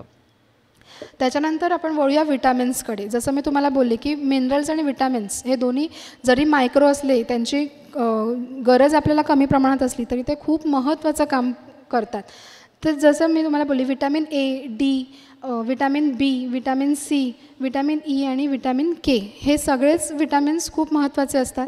कित्येकदा आपण बघतो की जसं वय वाढतं आपलं, कित्येक वयोवृद्धांच्या अशा समस्या असतात की मी दिवसभर नीट बघू शकतो, पण रात्र झाली ना की मग मी घराच्या बाहेर पडत नाही, कारण मला नीटचं दिसत नाही. हे का होतं? कधीकधी हे एखाद्या विटॅमिनच्या डेफिशियन्सीमुळे होतं, जसं की विटॅमिन ए. तर हा विटॅमिन जो आहे तो आपल्या नेत्रांशी, आपल्या दृष्टीशी निगडीत आहे. त्यामुळे ह्याचं प्रमाण चांगल्या प्रकारे आपल्या शरीरात असेल तर आपल्याला दृष्टी रिलेटेड प्रॉब्लेम्स कमी होतात. आता ह्याचे सोर्सेस काय आहेत? तर जसं मी अंडी आहेत किंवा कुठचीही ऑरेंज कलरची, पिवळ्या रंगाची भाजी, फळं, ह्यांच्या सगळ्यांमध्ये विटॅमिन एचा समावेश झालेला असतो. विटॅमिन बी, जसं विटॅमिन बी जसं कित्येक गोष्टी आहेत, जसं आपले न्यूरॉन्स, आपले नर्वस सिस्टम, आपली सर्क्युलेटरी सिस्टम, आपली एक्सक्रिशन सिस्टम, या प्रत्येक गोष्टींमध्ये विटॅमिन बी कॉम्प्लेक्स किंवा बी विटॅमिनचं सगळ्यात महत्त्वाचं कार्य असतं. कित्येक व्याधी आहेत ज्या म्हातारपण येतात, आपली मेमरी लॉस म्हणा किंवा काही गोष्टी आपल्याला कधी आठवत नाहीत, किंवा आपल्याला चालताना फिरताना आपल्या जॉईंट्समधून आवाज येतो, कटकट होते, किंवा आपली मनस्थिती कधी चिडचिडेपणा येतो, कधी आपले मूड स्विंग्स होतात. इवन ह्या गोष्टी पण विटॅमिन्सच्या डेफिशियन्सीशी रिलेटेड आहे. कधी काही विटॅमिन्सच्या कमतरतेमुळेही आपल्याला हे मानसिक ताण किंवा तणाव जाणवू शकतात. विटॅमिन बी कॉम्प्लेक्स म्हणतो आपण त्याला, बी कॉम्प्लेक्स, तर हे पण या सगळ्या गोष्टींमध्ये खूप महत्त्वाचं कार्य करतं. आणि हे शक्यतो आपल्याला हिरव्या भाज्या किंवा फर्मेंटेड फूड म्हणतो, जसं आपण आंबवलेल्या ज्या गोष्टी असतात ना, की दही, डोस्याचं जसं पीठ, आपण डोसे इडली बनतो तेव्हा जे फर्मेंटेशन करतो, या फर्मेंटेशनच्या दरम्यान हे बी विटॅमिन्स किंवा बी कॉम्प्लेक्स B12 तयार होत असतं. तसंच कित्येकदा B12मुळे आपल्याला ॲनेमिया होतो. त्याच्या कमतरतेमुळे सेल्स बनत नाहीत किंवा त्याची डेव्हलपमेंट होत नाही, ब्लड प्रोडक्शन होत नाही, आणि त्याच्यामुळेही आपल्याला ॲनेमियाचा त्रास होतो. म्हणून हे घटक आपल्या आहारात असणं खूप महत्त्वाचं आहे. त्याच्यानंतर विटॅमिन डी सगळ्यांनाच माहिती आहे, ते आपल्याला कुठून मिळतं तर सूर्याच्या उजेडातून. आता जसं वय वाढतं तसं आपण जास्त बाहेर जाणं टाळतो, सूर्यप्रकाश घेणं टाळतो, तर याच्यामुळे आपल्याला विटॅमिन डीची डेफिशियन्सी होते. विटॅमिन डी आपल्या हाडांसाठी, आपल्या दातांसाठी खूप महत्त्वाचं आहे. कॅल्शियम आणि विटॅमिन डी हे दोन्ही एकत्रितपणे काम करतात हाडांचे हेल्थ मेंटेन करण्यासाठी, आणि म्हणून विटॅमिन डी आपल्याला मिळणं गरजेचं आहे. सूर्यप्रकाशात जा, सकाळचं कोवळं ऊन घ्या, ज्याने तुम्हाला ह्या विटॅमिन डीची कमतरता होणार नाही. तसंच त्याप्रमाणे नॉनव्हेज किंवा दुधातूनही आपल्याला काही अंशी विटॅमिन डी मिळतं. नंतर येतं विटॅमिन सी. जसं मी तुम्हाला बोलली की ह्या गोष्टी आपल्या कॅल्शियम आयनच्या ॲब्झॉर्प्शनसाठी विटॅमिन सी खूप महत्त्वाचं असतं, आणि त्याच्यासाठी त्या आपल्याला कशातून मिळतं विटॅमिन सी, तर सगळे सिट्रस फ्रूट्स म्हणजे संत्रं, मोसंबी, आवळा, लिंबू, ह्याच्यातून आपल्याला विटॅमिन सी मिळतं. आणि हे एक अँटीऑक्सिडंट असल्यामुळे इवन एजिंगची प्रोसेस आपल्याला स्लो डाऊन करता येते, किंवा आपल्या बॉडीमध्ये बनलेले फ्री रॅडिकल्स यांच्यामुळे कमी होतात, आणि हे त्या फ्री रॅडिकल्सना बनण्यापासून कंट्रोल करतात, नियंत्रण करतात. नंतर विटॅमिन ई आपल्याला शक्यतो नट्समधून मिळतात. नट्स म्हणजे ड्रायफ्रूट्समध्ये आपण जसे अक्रोड, बदाम ह्या गोष्टी घेतो, तसंच ॲव्होकॅडो हे फ्रूट आहे, तर त्याच्यामधून आपल्याला विटॅमिन ई मिळतं. ह्याच्यातूनही आपल्याला ॲज अन अँटीऑक्सिडंट हे काम करतं, आणि सेल्सची होणारे ऑक्सिडेशन, आपल्या बॉडीमध्ये जे ऑक्सिडेशन प्रोसेस जी जास्त झाली तर फ्री रॅडिकल जास्त प्रमाणात बनतात, त्याच्यामुळे या ऑक्सिडेशन प्रोसेसला हे कंट्रोल करतं. तसंच मेटाबॉलिझमला हे कंट्रोल करतं. त्याच्यानंतर आपण पुढे बघूया की म्हातारपणात एक ओव्हरऑल काय काय त्रास होतात आणि कुठच्या डेफिशियन्सीजमुळे होतात. जसं की मी सांगितलं, प्रोटीनमुळे आपल्याला सिंथेसिस ऑफ प्रोटीन कुठेतरी आपलं कमी होतं, बॉडीमध्ये प्रोटीन बनणं कमी होतं, आणि त्याच्यामुळे त्याच्याशी रिलेटेड आपल्याला आजार होतात. कॅल्शियम आणि विटॅमिन डी हे सगळ्यात महत्त्वाचे असतात. मग झिंक महत्त्वाचं आहे, आयर्न, B12 ह्या गोष्टींचं प्रमाण आपल्या आहारामध्ये असणं गरजेचं आहे, त्याच्यामुळे ह्याच्यावर तुम्ही लक्ष द्या. आता सगळ्यात लास्ट झालं पाणी, हे की आपण शक्यतो तर टाळतोच, पण पाण्याची मात्रा आणि पाणी घेणं आपल्याला दुर्लक्षित नाही केलं पाहिजे. दिवसभरात तुमचं कमीत कमी 8 ग्लास पाणी हे गेलंच पाहिजे. का तर त्याच्यामुळे आपल्याला कित्येक प्रॉब्लेम, जसं पाणी हे खूप महत्त्वाचं आहे, आपलं टेम्परेचर रेग्युलेशन करतं, आपली सर्क्युलेटरी सिस्टम मेंटेन ठेवतं. त्याच्यामुळे पाण्याचं कमतरतेमुळे डिहायड्रेशन किंवा कॉन्स्टिपेशनसारखे प्रॉब्लेम आपल्याला जाणवतात. तसंच आपलं ब्लड प्रेशर कमी जास्त होतं, BP ड्रॉप होतो म्हणतो आपण त्याला. तसंच आपल्याला टेम्परेचर रेग्युलेशन आपलं डिस्टर्ब होतं, कधी अचानक थंडी वाजते, कधी अचानक ताप येतो. सो ह्या सगळ्या गोष्टींसाठी पाण्याची मात्रा ही आवश्यक आहे. हे काही ज्या गोष्टी मी तुम्हाला आता पण सांगितल्या की कुठच्या डेफिशियन्सीजमुळे काय प्रॉब्लेम्स होतात, तर ह्याचा एक ओव्हरऑल आढावा आहे. त्याच्यानंतर आपण बघू शकतो की काय प्रॉब्लेम्स आहेत. जसं मी तुम्हाला सांगितलं, कार्बोहायड्रेट, फॅट्स, प्रोटीन या सगळ्यांच्या कमतरतेमुळे किंवा जास्त प्रमाणात घेतल्यामुळे काय काय आजारपणं येऊ शकतात. तर जसं obesity, under nutrition, anaemia, osteoarthritis, osteoporosis, so यासारख्या सगळ्या गोष्टींचा त्रास आपल्याला होऊ शकतो. आता सगळ्यात महत्त्वाचं, जसं मी या स्लाईडमध्ये लास्टला आहे कॅन्सर, तर या बाबतीत मला तुम्हाला सांगण्याचं महत्त्व आणि उद्देश हा आहे की आजकाल ह्याचं कॅन्सरचं प्रमाण खूप वाढतं आहे, खूपशा लोकांना या व्याधीचा त्रास होतो आहे. आणि सगळ्यात महत्त्वाचे म्हणजे याच्यामध्ये जी ट्रीटमेंट आहे ती पण एक डिस्ट्रक्टिव्ह होते, कारण ती आपल्या चांगल्या पेशींनाही, आपल्या कॅन्सरस सेल्सबरोबर चांगल्या पेशींनाही मारते, आणि त्याच्यामुळे आपल्या बॉडीमध्ये खूपसे त्रास तयार होतात, ज्यामुळे जास्त त्रास होतो कॅन्सर पेशंट्सना, किंवा त्याच्यामुळे त्यांचं आयुष्य त्यांना कमी होतं. म्हणून या वेळेमध्ये, या रोगामध्ये आपला आहार कसा असला पाहिजे हे जाणून घेणं जास्त महत्त्वाचं आहे.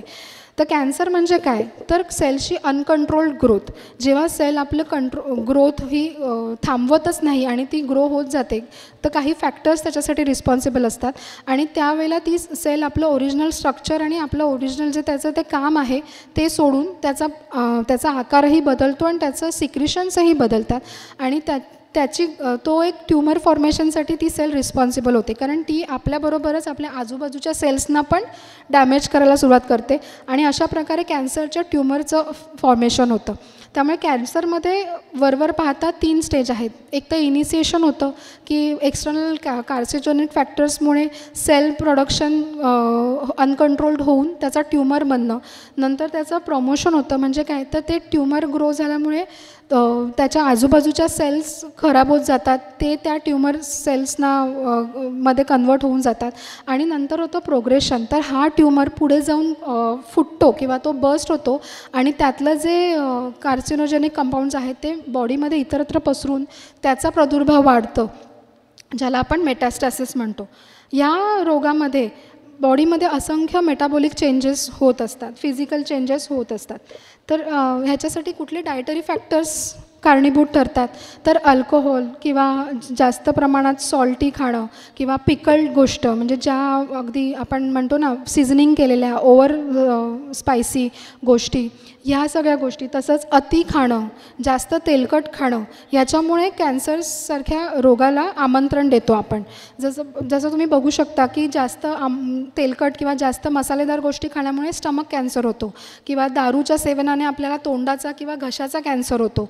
तसंच जास्त अतिप्रमाणात फॅट्स खाल्ल्यामुळे, म्हणजे तेलकट गोष्टी खाल्ल्यामुळे, स्पेशली बाहेरच्या तेलकट गोष्टी, जे की ते तेल कंटिन्यूस तळलं गेल्यामुळे त्याच्या केमिकल रिॲक्शन्स होतात, त्याचं केमिकल नेचर बदलतं आणि ते नायट्रोसमाइन्स किंवा काही अशा कार्सिनोजेनिक घटकांमध्ये त्याचं रूपांतर होतं आणि अशा गोष्टी वारंवार खाल्ल्यामुळे आपल्याला कोलन कॅन्सर किंवा ब्रेस्ट कॅन्सरही आणि एंडोमेट्रियल कॅन्सरसारख्या कॅन्सरचा सामना करावा लागतो.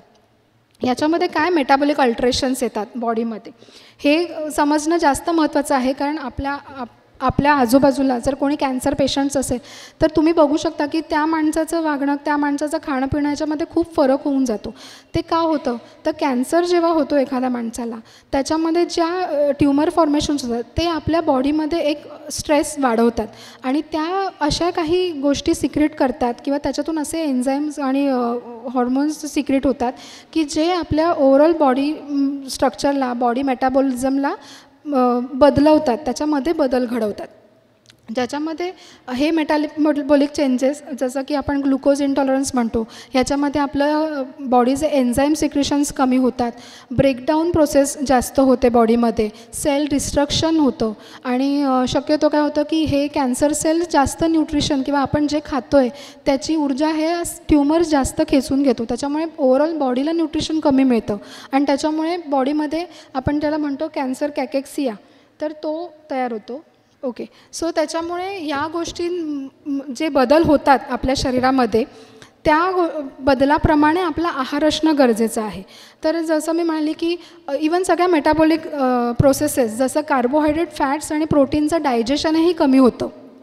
त्याच्यामुळे कॅन्सरमध्ये आपला आहार कसा असावा हे जाणून घेणं जास्त महत्त्वाचं आहे.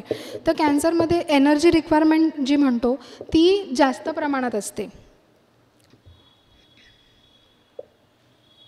एनर्जी रिक्वायरमेंट ही आपल्याला 2000 किलो कॅलरी, म्हणजे जेवढे नॉर्मल माणसाला लागते त्याच्यापेक्षा थोडी जास्त प्रमाणात द्यावी लागते, जेणेकरून बॉडीमध्ये जी ब्रेकडाऊन प्रोसेस होत असते, जे कॅटाबॉलिझम होत असतं, जे सेल डिस्ट्रक्शन होत असतं, कारण एनर्जी अभावी बॉडी आपलंच शरीरातलं प्रोटीन हे ॲज अ एनर्जी सोर्स वापरायला सुरुवात करतं आणि त्याच्यामुळे प्रोटीन रिलेटेड डेफिशियन्सीज पण चालू होतात किंवा त्याचे रिलेटेड त्रास चालू होतात आणि म्हणून ऊर्जेचा स्रोत मेंटेन ठेवण्यासाठी आपण त्यांना जास्त कॅलरीयुक्त, ज्याच्यामध्ये सिम्पल कार्ब्स आपण जास्त देतो, जे पचायला हलके असतील, ज्याच्यामुळे बॉडीवर त्याच्या डायजेशनचा लोड नाही येणार, अशा प्रकारच्या कार्बोहायड्रेट्सचा समावेश आपण त्यांच्या आहारात करतो. तसंच प्रोटीन, जनरली माणसांना आपण म्हणतो की आपलं जेवढं वजन आहे तेवढे ग्रॅम प्रोटीन्स आपण खायला पाहिजे. जर कोणी 70 किलोचं असेल तर तुम्हाला तुमच्या दिवसभराची रिक्वायरमेंट 70 ग्रॅम्स असते, पण कॅन्सरमध्ये ही प्रोटीन रिक्वायरमेंट वाढते. अशा वेळेला त्यांना 1 ग्रॅमपेक्षा जास्त पर kg बॉडी वेट प्रोटीन आपण त्यांना द्यावं लागतं. त्याच्यामुळे त्यांना जे प्रोटीन रिच फूड आहेत त्याच्यामध्ये पण हाय बायोलॉजिकल व्हॅल्यू प्रोटीन म्हणजे जे ॲनिमल सोर्स प्रोटीन आहे, अंड, दूध किंवा मांसाहार, तो या प्रकारच्या प्रोटीनचा समावेश करणं जास्त महत्त्वाचं असतं. त्याचप्रमाणे फॅट्स, तर फॅट्समध्ये त्याचं प्रमाण आपल्याला लिमिटेड, जे त्यांची जी मॉडिफाईड एनर्जी नीड आहे त्याच्यापेक्षा त्या हिशोबाने आपल्याला 25% ते 30% फॅट्स त्यांना दिलं पाहिजे. याच्यामध्ये आपण जास्तीत जास्त जोर हे गुड क्वालिटी फॅटवर, जसं मी तुम्हाला सांगितलं, omega-3, omega-6 फॅटी ॲसिड्स असलेल्या पदार्थांवर, जसं की सीड्स आहेत किंवा आपले फिश ऑइल आहे, तर ह्या गोष्टींवर आपण जास्त भर देतो. आणि इमल्सिफाईड फॅट म्हणजे काय, तर ते पार्शली डायजेस्टेड फॅट्स असतात, जसं MCT आपण म्हणतो. तर जे खोबरेल तेल किंवा अगदी गाईचं साजूक तूप याच्यामधून आपल्याला मिळतं, तर या तेलाचा किंवा अशा फॅट्सचा आपण त्याच्यामध्ये वापर करतो. तसंच व्हायटामिन्स, मिनरल्स आणि फायटोकेमिकल्स.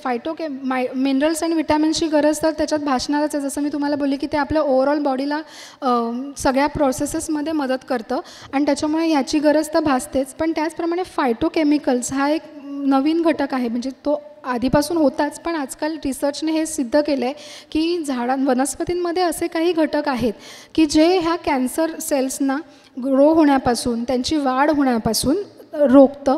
त्याचप्रमाणे कॅन्सर होऊ नये म्हणूनही आपल्या शरीरात कार्य करतं. आणि असे फायटोकेमिकल्स आपण पुढे बघूच, मी तुम्हाला त्याबद्दल सविस्तर सांगेनच. कॅन्सरमध्ये जसा मी तुम्हाला फूड पिरॅमिड दाखवला आधी, त्याच्यापेक्षा हा फूड पिरॅमिड थोडा वेगळा आहे.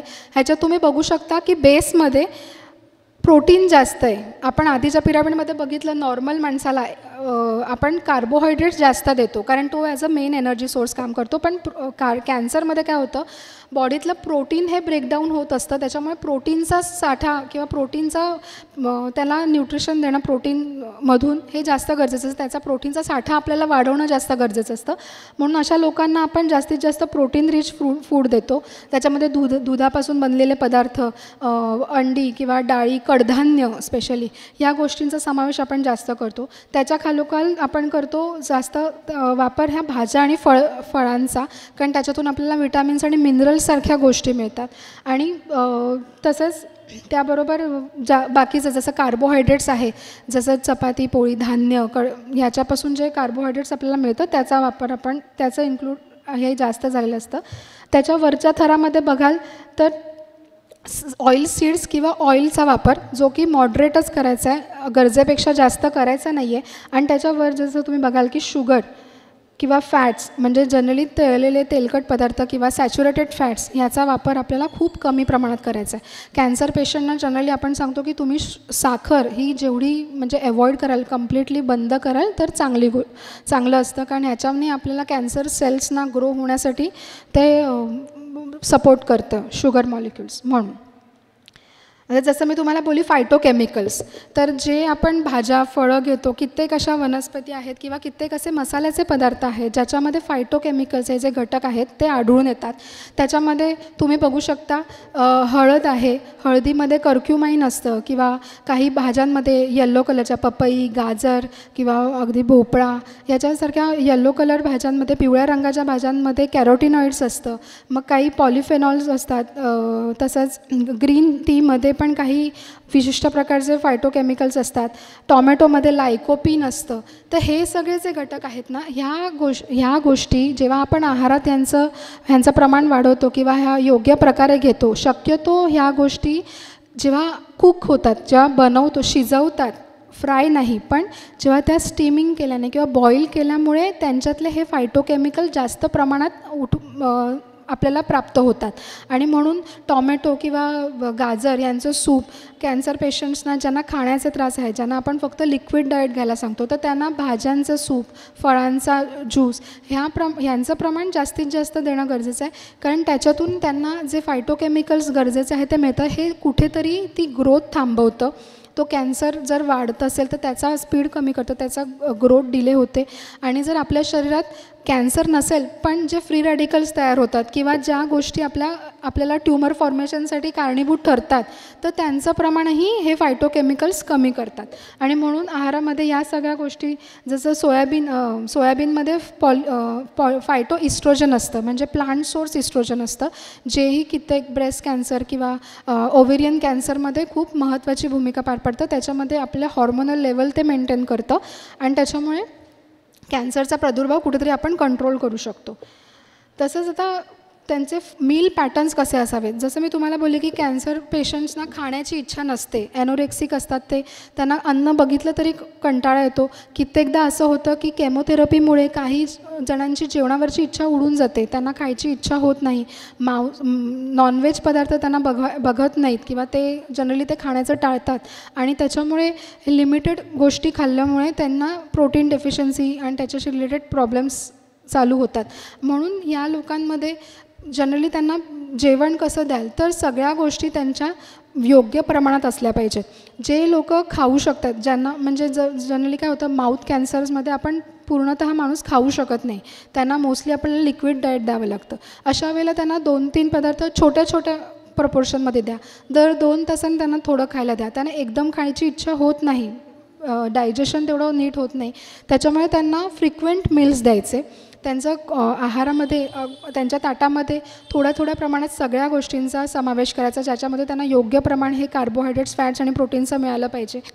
जसं तुम्ही ते बघू शकता, भाज्या, डाळी आणि दुधाचा पदार्थ, दही किंवा ताक यांचा समावेश जास्त केला पाहिजे. अशा प्रकारे आपण त्यांना त्यांचं न्यूट्रिशन मेंटेन ठेवून त्यांना जो कॅन्सर रोगामुळे आणि त्याच्या उपचारांमुळे जो त्रास होतो आहे तो कमी करू शकतो. हे सांगण्यामागचा उद्देश असा आहे की तुम्ही तुमच्या आजूबाजूला किंवा कधी भविष्यात या गोष्टी तुमच्या आयुष्यात कधी आल्या, कधी तुम्हाला कोणी असे रुग्ण दिसतात, तर खूपदा आपल्या रिलेशनमध्ये पण अशा काही केसेस आपण बघतो आणि या व्याधीमध्ये खाण्यामुळेच जास्त त्रास होतो. कारण खाणं कमी होतं, अल्टिमेटली आपल्या बॉडीची झीज जास्त होते आणि त्याच्यामुळे रिकव्हरी ही खूप स्लो डाऊन होते. म्हणून आहार नीट ठेवणं हे जास्त गरजेचं असतं याच्यामध्ये. सो ह्या सगळ्या गोष्टींना सांगण्यामागचा हेतू हा आहे की आहाराबद्दल ज्या गोष्टी आपल्याला माहीत नाही आहेत किंवा आपण शक्यतो कुठेही या बोलल्या जात नाही, त्यांची माहिती तुम्हाला करून देणं आणि तुमचा आहार हा निरोग म्हणजे सकस ठेवून एक बॅलन्स डाएट घेऊन तुम्ही तुमची हेल्थ आणि तुमचं आरोग्य कसं सुदृढ बनवू शकता याबद्दल तुम्हाला समजावणं. धन्यवाद. मी माझं सेशन संपवते.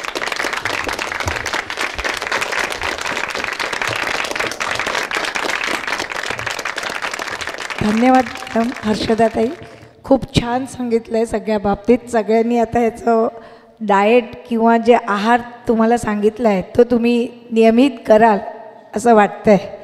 आता मॅडम प्रश्नोत्तरे घेत आहेत. प्रश्न भरपूर आलेले आहेत पण मी विचारते. प्रथम असं आहे की कॅन्सरमध्ये कच्चे पदार्थ किंवा कच्चं सॅलड तसंच प्रेग्नन्सीमध्ये आपण का घेऊ नये किंवा घ्यावं? हॅलो. हां, अच्छा. कॅन्सरमध्ये काय होतं, जसं मी तुम्हाला सांगितलं की आपल्या सगळ्याच प्रोसेस ह्या कुठेतरी हॅम्पर होतात, वीक होतात, त्याचप्रमाणे आपली इम्युनिटीही कमी होते.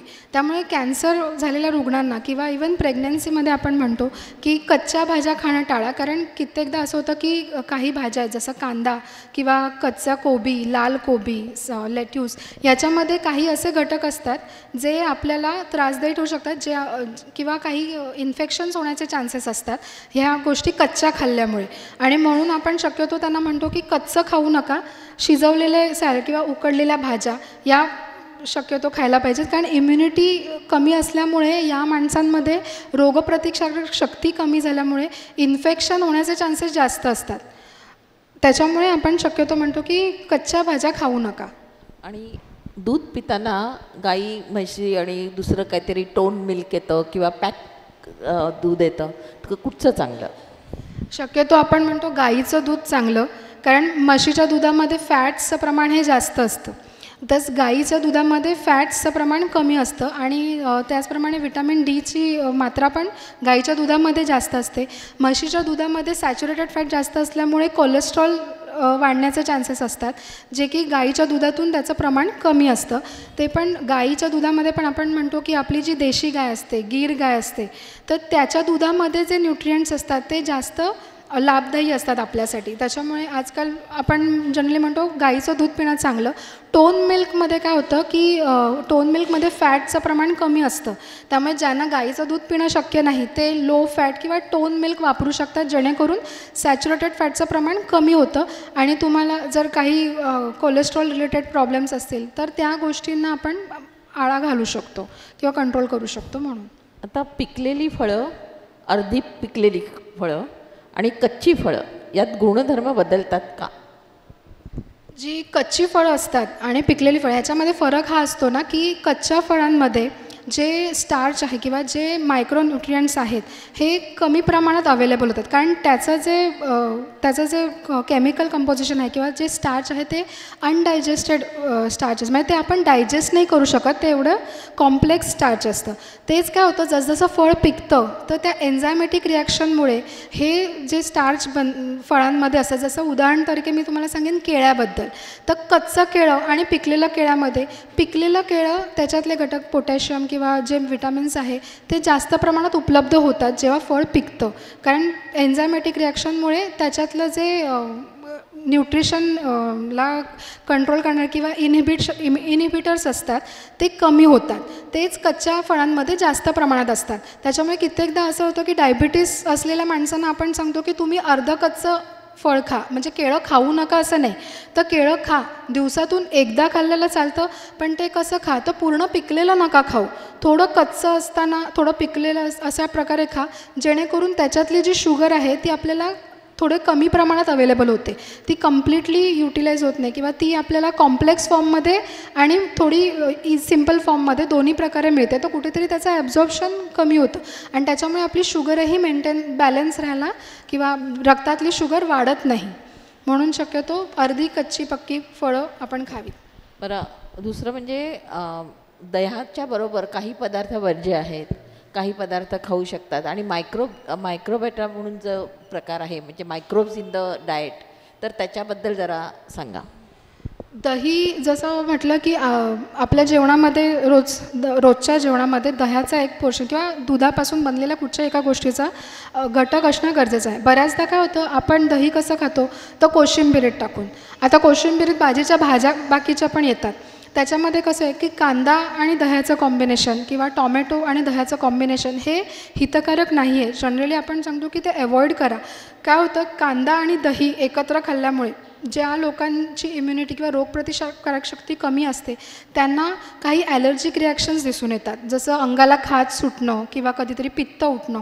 तर ह्या जे कॉम्बिनेशन आहे, कांद्यामधले जे घटक आहेत आणि दह्यातले जे घटक आहेत त्यांचा क्रॉस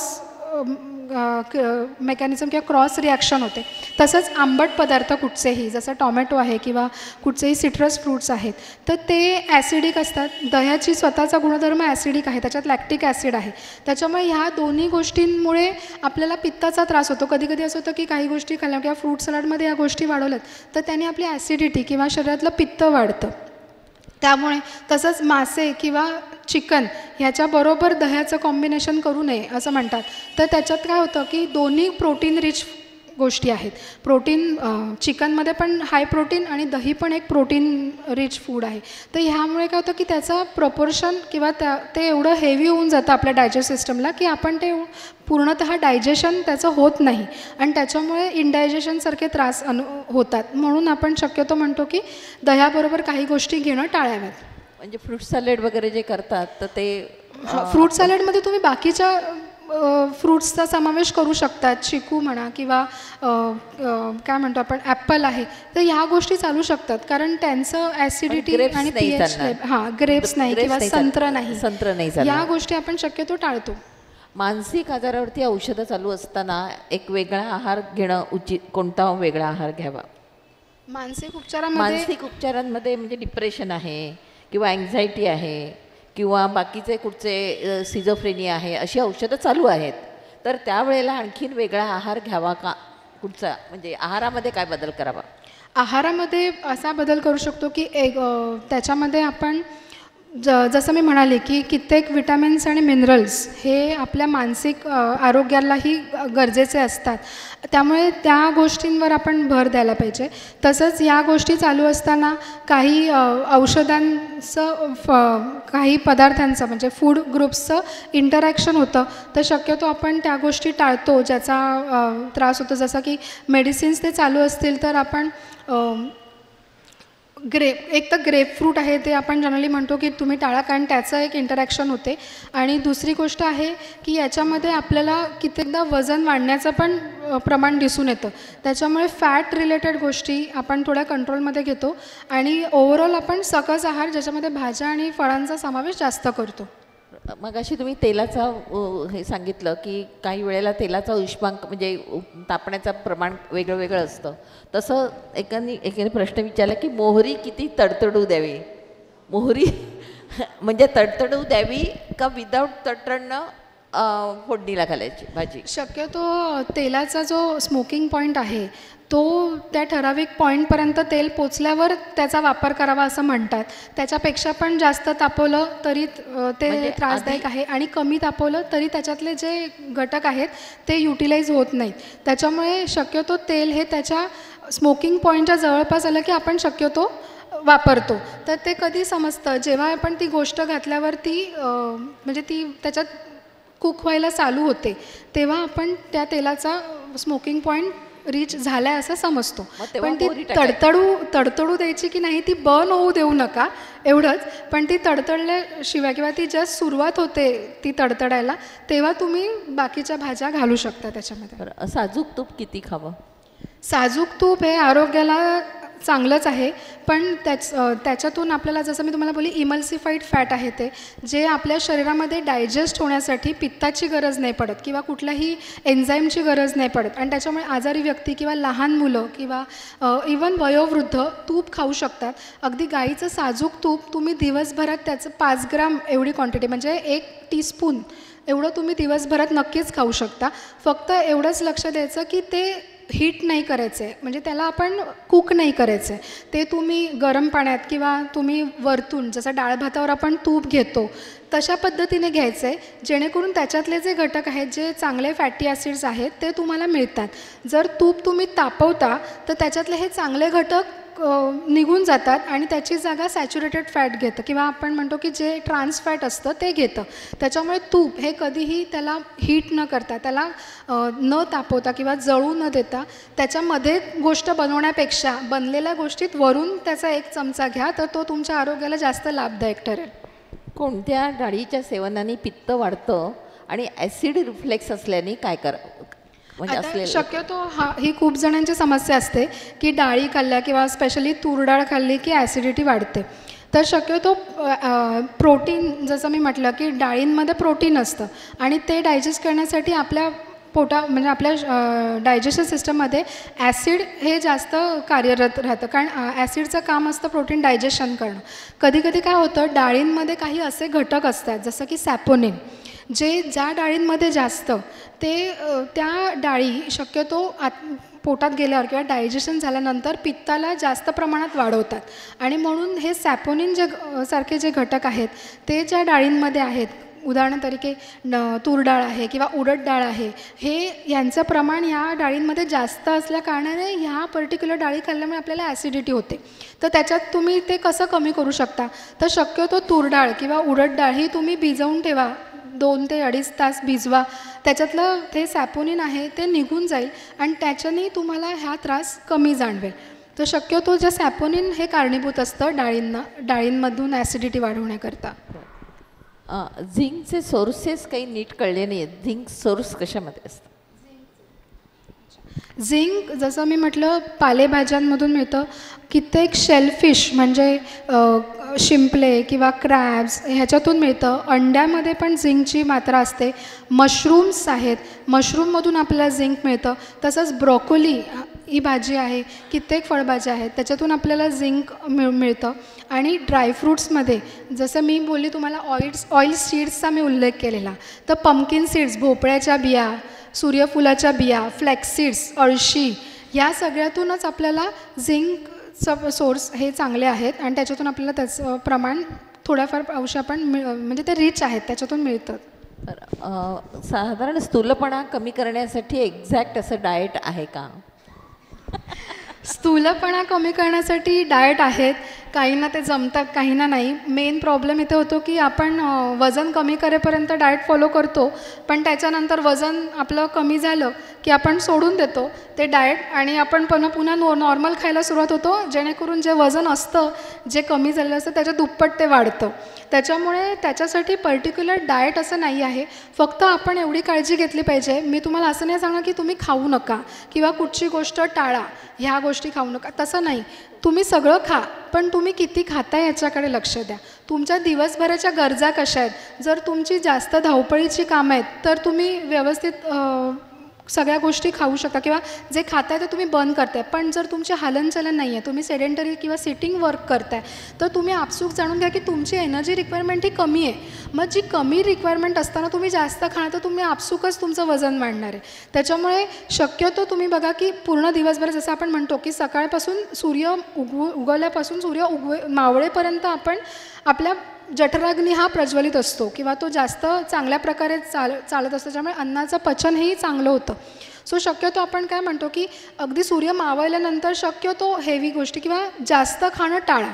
त्यावेळेला आपल्या शरीराची भूकही कमी होते, आपल्या एनर्जी रिक्वायरमेंट कमी होते. आपण रेस्टिंग स्टेजला आपण झोपणार असतो, मोठ्या वेळासाठी आपण आपली बॉडी रेस्टिंग स्टेजवर असते, त्याच्यामुळे त्यावेळेला एनर्जीची गरज नसते आपल्याला. सो त्यावेळेला तुम्ही थोडं हलका आहार घ्या.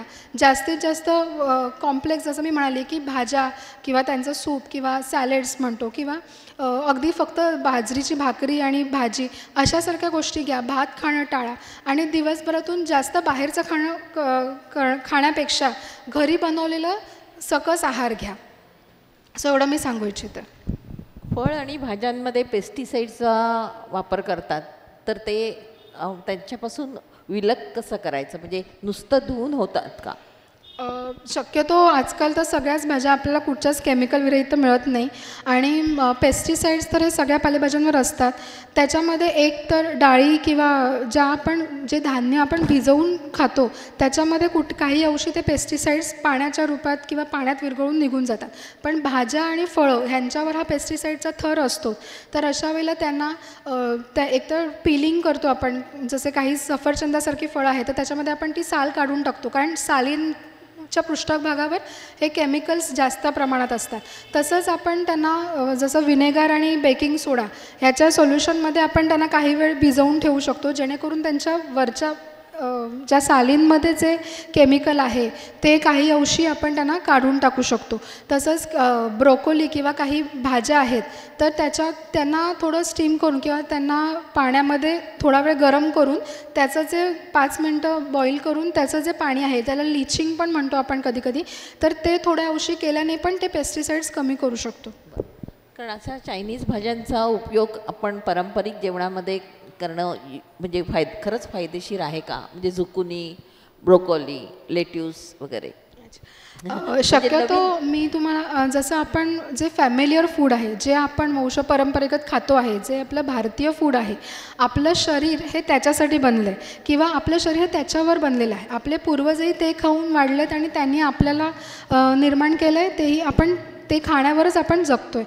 त्याच्यामुळे जे आपण वंशपरंपरागत जे आपण प्रत्येक पिढ्यानपिढ्या जे खात आलो आहे त्या गोष्टी आपल्याला जास्त उपयोगी ठरतात.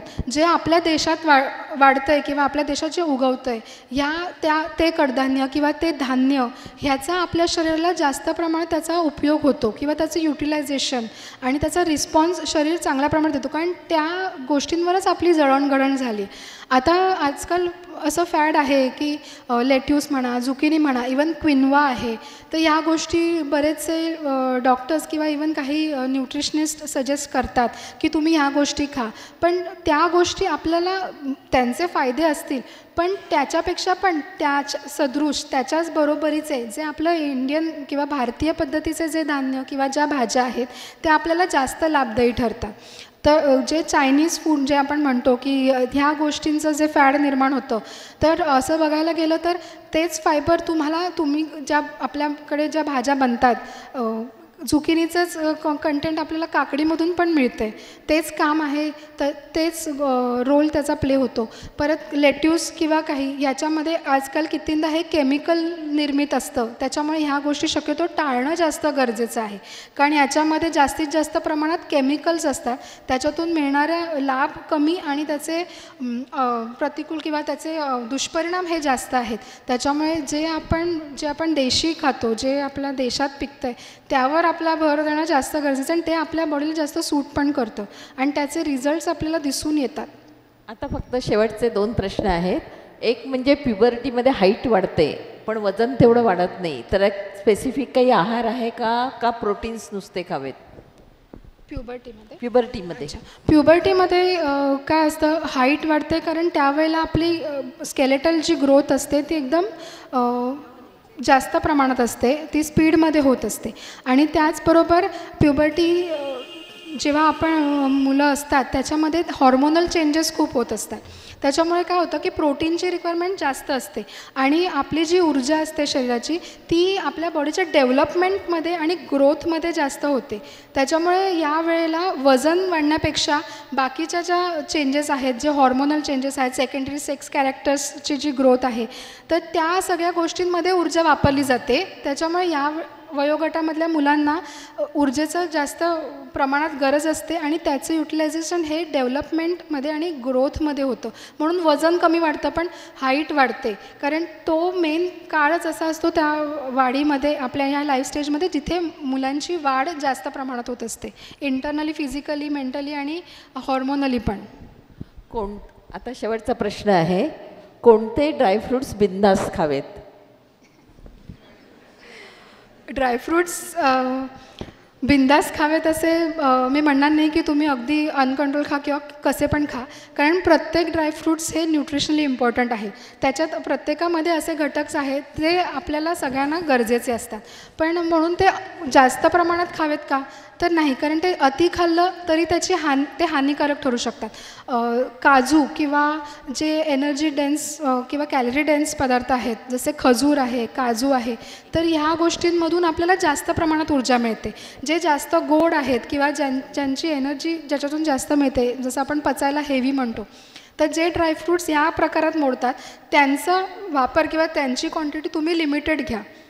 आणि बदाम, अक्रोड ह्याच्यातून जे आपल्याला इसेन्शियल फॅटी ॲसिड्स मिळतात, तर ह्या गोष्टी तुम्ही दिवसाला म्हणजे एक मुठभर आपण म्हणतो a fistful of dry fruits are enough.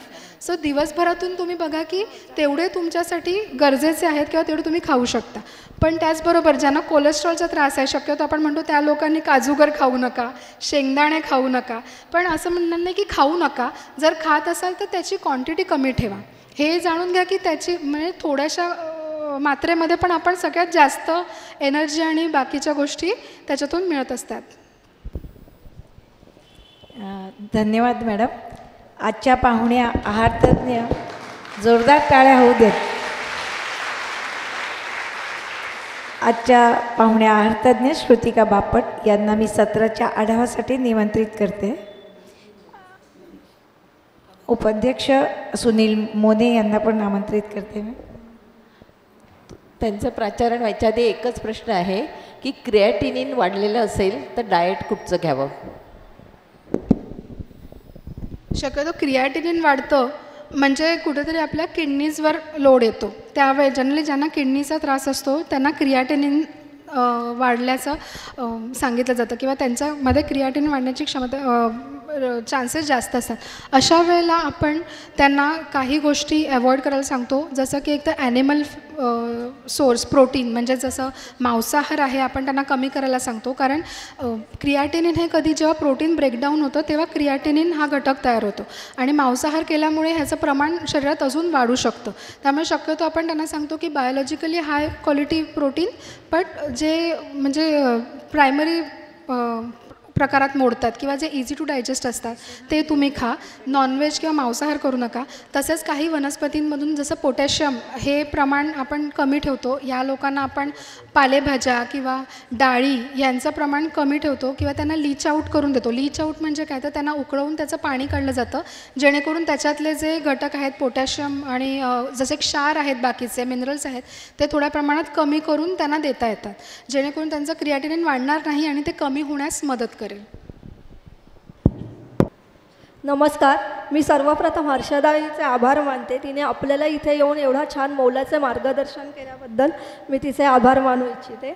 त्याच्यानंतर तिने आपल्याला जे काही सांगितले आहे, लहान मुलांपासून ते वयोवृद्ध लोकांपर्यंत जो आहार घ्यायचा आहे तो आपण दैनंदिन जीवनात कशा प्रकारे घ्यायचा, रोजच्या जीवनात सकाळपासून संध्याकाळपर्यंत काय किती प्रमाणात खावं असं तिने व्यवस्थितरित्या आपल्याला सांगितलं आहे. किती प्रमाणात कॅलरीज, प्रोटीन, कार्बोहायड्रेट, फॅट्स, तर जसं काही milk and milk products, green leafy vegetable, fruits असे रोजच्या जेवणात आपण दररोज घेतले पाहिजेत. शिवाय कॅन्सर पेशंट्सही काही करू शकतात, खाऊ शकतात. फायटोकेमिकल्स वगैरे किती प्रमाणात आहे ते दिवसभरात आपण व्यवस्थितरित्या घेऊ शकतो. त्याबरोबर आपला आहार आपण वयोमानानुसार चेंज होत जातो. लहान मुलांपासून ते वयोवृद्धांपर्यंत.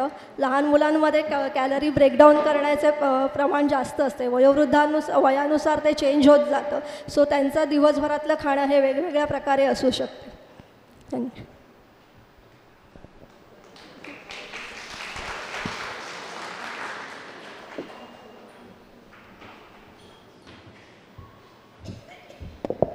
धन्यवाद मॅडम. आता कार्यक्रमाच्या समारोपासाठी मी श्री उपाध्यक्ष सुनील मोने सरांना निमंत्रित करते. सरांनी 2 शब्द समारोप करावा. लोकमान्य सेवा संघाच्या शरद विनायक साठे वैद्यकीय शाखेतर्फे आज अत्यंत उपयुक्त अशी व्याख्यानमालेत डॉक्टरच म्हटलं पाहिजे हर्षदा सारंग यांनी आपलं जे आहाराबद्दल विवेचन केलं त्याबद्दल मी प्रथमतः त्यांचं मनपूर्वक अभिनंदन करतो. अभिनंदन पहिलं असं करतो की इतक्या शुद्ध मराठीत आम्हाला जे त्यांनी ज्ञान दिलं त्याबद्दल पहिलं अभिनंदन आहे. नाहीतर आजकाल सगळं इंग्रजीच आहे. पण या ठिकाणी येऊन जितकं सुंदर मराठीतनं विवेचन केलं, आम्ही सगळे मराठी वर्नाक्युलरचे विद्यार्थी आहोत त्यामुळे आम्हाला त्याचाही खूप आनंद आहे. प्रथम त्याचं अभिनंदन. दुसरं, साधारणतः आहार विहार या प्रकारामध्ये आपल्याला ज्ञान मिळवताना आपल्याला आपल्या शरीराची ठेवण, आपल्या शरीराची मागणी, आपल्या जिभेवर असलेलं निमंत्रण, असं म्हणतात की जिभेवर 2 प्रकारे निमंत्रण ठेवावं, एक बोलताना आणि एक खाताना. या 2 ठिकाणी जर नियंत्रण असेल तर तुम्ही आयुष्यात निरोगी राहू शकता आणि लोक तुम्हाला चांगलेही म्हणू शकतात. दुर्दैवाने माझ्याकडे दोन्ही नाही आहे. पण सांगायचा मतलब असा की आमच्यासारखी अशी मंडळी आहेत त्यांनीसुद्धा म्हणजे ती थोडीशी न ऐकणारी आहेत आणि ते आमच्याकडे पाहिल्यावरच लक्षात येईल. पण तरीसुद्धा अशा लोकांनीसुद्धा हे व्याख्यान का ऐकावं, तर आपला जेव्हा जेव्हा असा हात किंवा तोंड उघडतं की आपण हे करावं आणि आपल्याला हे माहिती असतं की हे का करू नये, इतकं जरी माहिती असलं तरी कमीत कमी त्यावेळी आपला हात रोखला गेला, आपलं तोंड रोखलं गेलं तर ती एक फार मोठी आपल्या आहाराकरता उपलब्धता होईल असं मी समजतो. माणसाचं शरीर हे एक देवाने दिलेलं, भगवंतानी दिलेलं एक उत्कृष्ट ज्याला मेकॅनिझम म्हणता येईल असं आहे. आणि मला वाटतं आपण एखादा पदार्थ जरी जास्त चुकीचा किंवा असा खाल्ला तरीसुद्धा त्याची जी प्रतिक्रिया आहे शारीरिक, ती अत्यंत निसर्गाने इतक्या सहजतेने दिलेली आहे की आपण ती प्रतिक्रिया ओळखण्यात कमी पडता कामा नये. त्यामुळे मला असं वाटतं की हा सगळा जो मार्गदर्शनाचा भाग आहे, म्हणजे आपल्याकडे दीक्षित सरही येऊन गेले आहेत, ऋतुजा दिवेकरही यांचं या क्षेत्रात मोठं नाव आहे.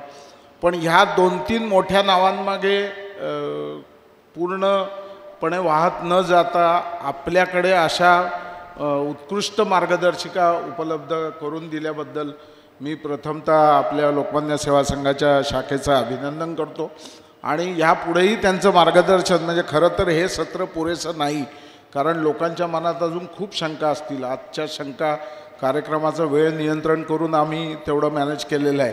पण मला असं वाटतं अजून एखादं सत्र तपशीलवार ज्याच्यात लोक शंका विचारतील आणि आपण उत्तरं द्याल अशा तऱ्हेचं एखादं इंटरॅक्टिव्ह सेशन आपण अजून एकदा घेतलं तर आपल्याला याचा फॉलोअप म्हणून खूप फायदा होऊ शकतो आणि तसं करावं अशी सूचना मी शाखेला मुद्दामून करीन. माझ्यासारख्या आहाराचं महत्त्व जाणणाऱ्या आणि तरीसुद्धा उलटं वागणाऱ्या व्यक्तीला आपण प्रमुख पाहुणे म्हणून मला मान दिलात त्याबद्दल मी आपला खूप आभारी आहे. पण याचा जरूर उपयोग आम्ही सर्व करून घेऊ अशी खात्री मी डॉक्टरांना देतो, दोन्ही आहार तज्ज्ञांना देतो. आणि हा कार्यक्रम इथे संपेल. यानंतर मला वाटतं काही आहार आहे, म्हणजे कार्यक्रम आहे पण त्यानंतरही आहार आहे जो डाएट आहार असेल. म्हणजे मी एका हॉटेलात सात्विक थाळी पाहिलेली आहे. या सात्विक थाळीत सगळे सात्विक जिन्नस असतात. अशा तऱ्हेच्याही थाळ्या हल्ली हॉटेलमध्ये निघालेल्या आहेत. त्यामुळे अशा प्रकारचा आहारच आत्ता असावा असं मला वाटतं.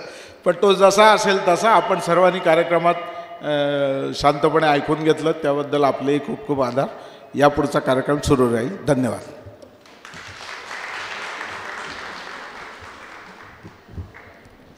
धन्यवाद सर. आता एक जरा सूचना आहे. लोकमान्य सेवा संघ पार्ले श्रीवा फाटक ग्रंथसंग्रहालयातर्फे मोरेश्वर पटवर्धन गीतकाव्य पुरस्कार प्रदान सोहळा आहे. रविवारी दिनांक 14 एप्रिल सकाळी 11 वाजता गोखले सभागृह पहिला मजला. पुरस्कार प्राप्त कविता संग्रह गजानन शिले लिखित थकित एकूण गोषवारा. प्रमुख पाहुणे ज्येष्ठ कवी प्राचार्य प्रवीण दवणे यांचा आहे. सर्वांनी या कार्यक्रमास उपस्थिती लावावी असं मी जाहीर करते. आता सर्वांना एक विनंती करते. या सरांना आहार तज्ज्ञांना दोघांनाही माझा नमस्कार आणि सगळ्यांतर्फे एकदा जोरदार टाळ्या होऊन जाऊ देत. खूप छान माहिती सांगितली. आता सर्वांनी आपण राष्ट्रगीतासाठी उभं राहावे. जनगण मन अधिनायक जय हे भारत भाग्य विधाता. पंजाब सिंध गुजरात मराठा द्राविड उत्कल वंग. विंध्य हिमाचल यमुना गंगा उच्छल जलधि तरंग. तव शुभ नामे जागे तव शुभ आशीष मागे. गाहे तव जय गाथा. जनगण मंगलदायक जय हे भारत भाग्य विधाता. जय हे जय हे जय हे जय जय जय जय हे. भारत माता की वंदे मातरम.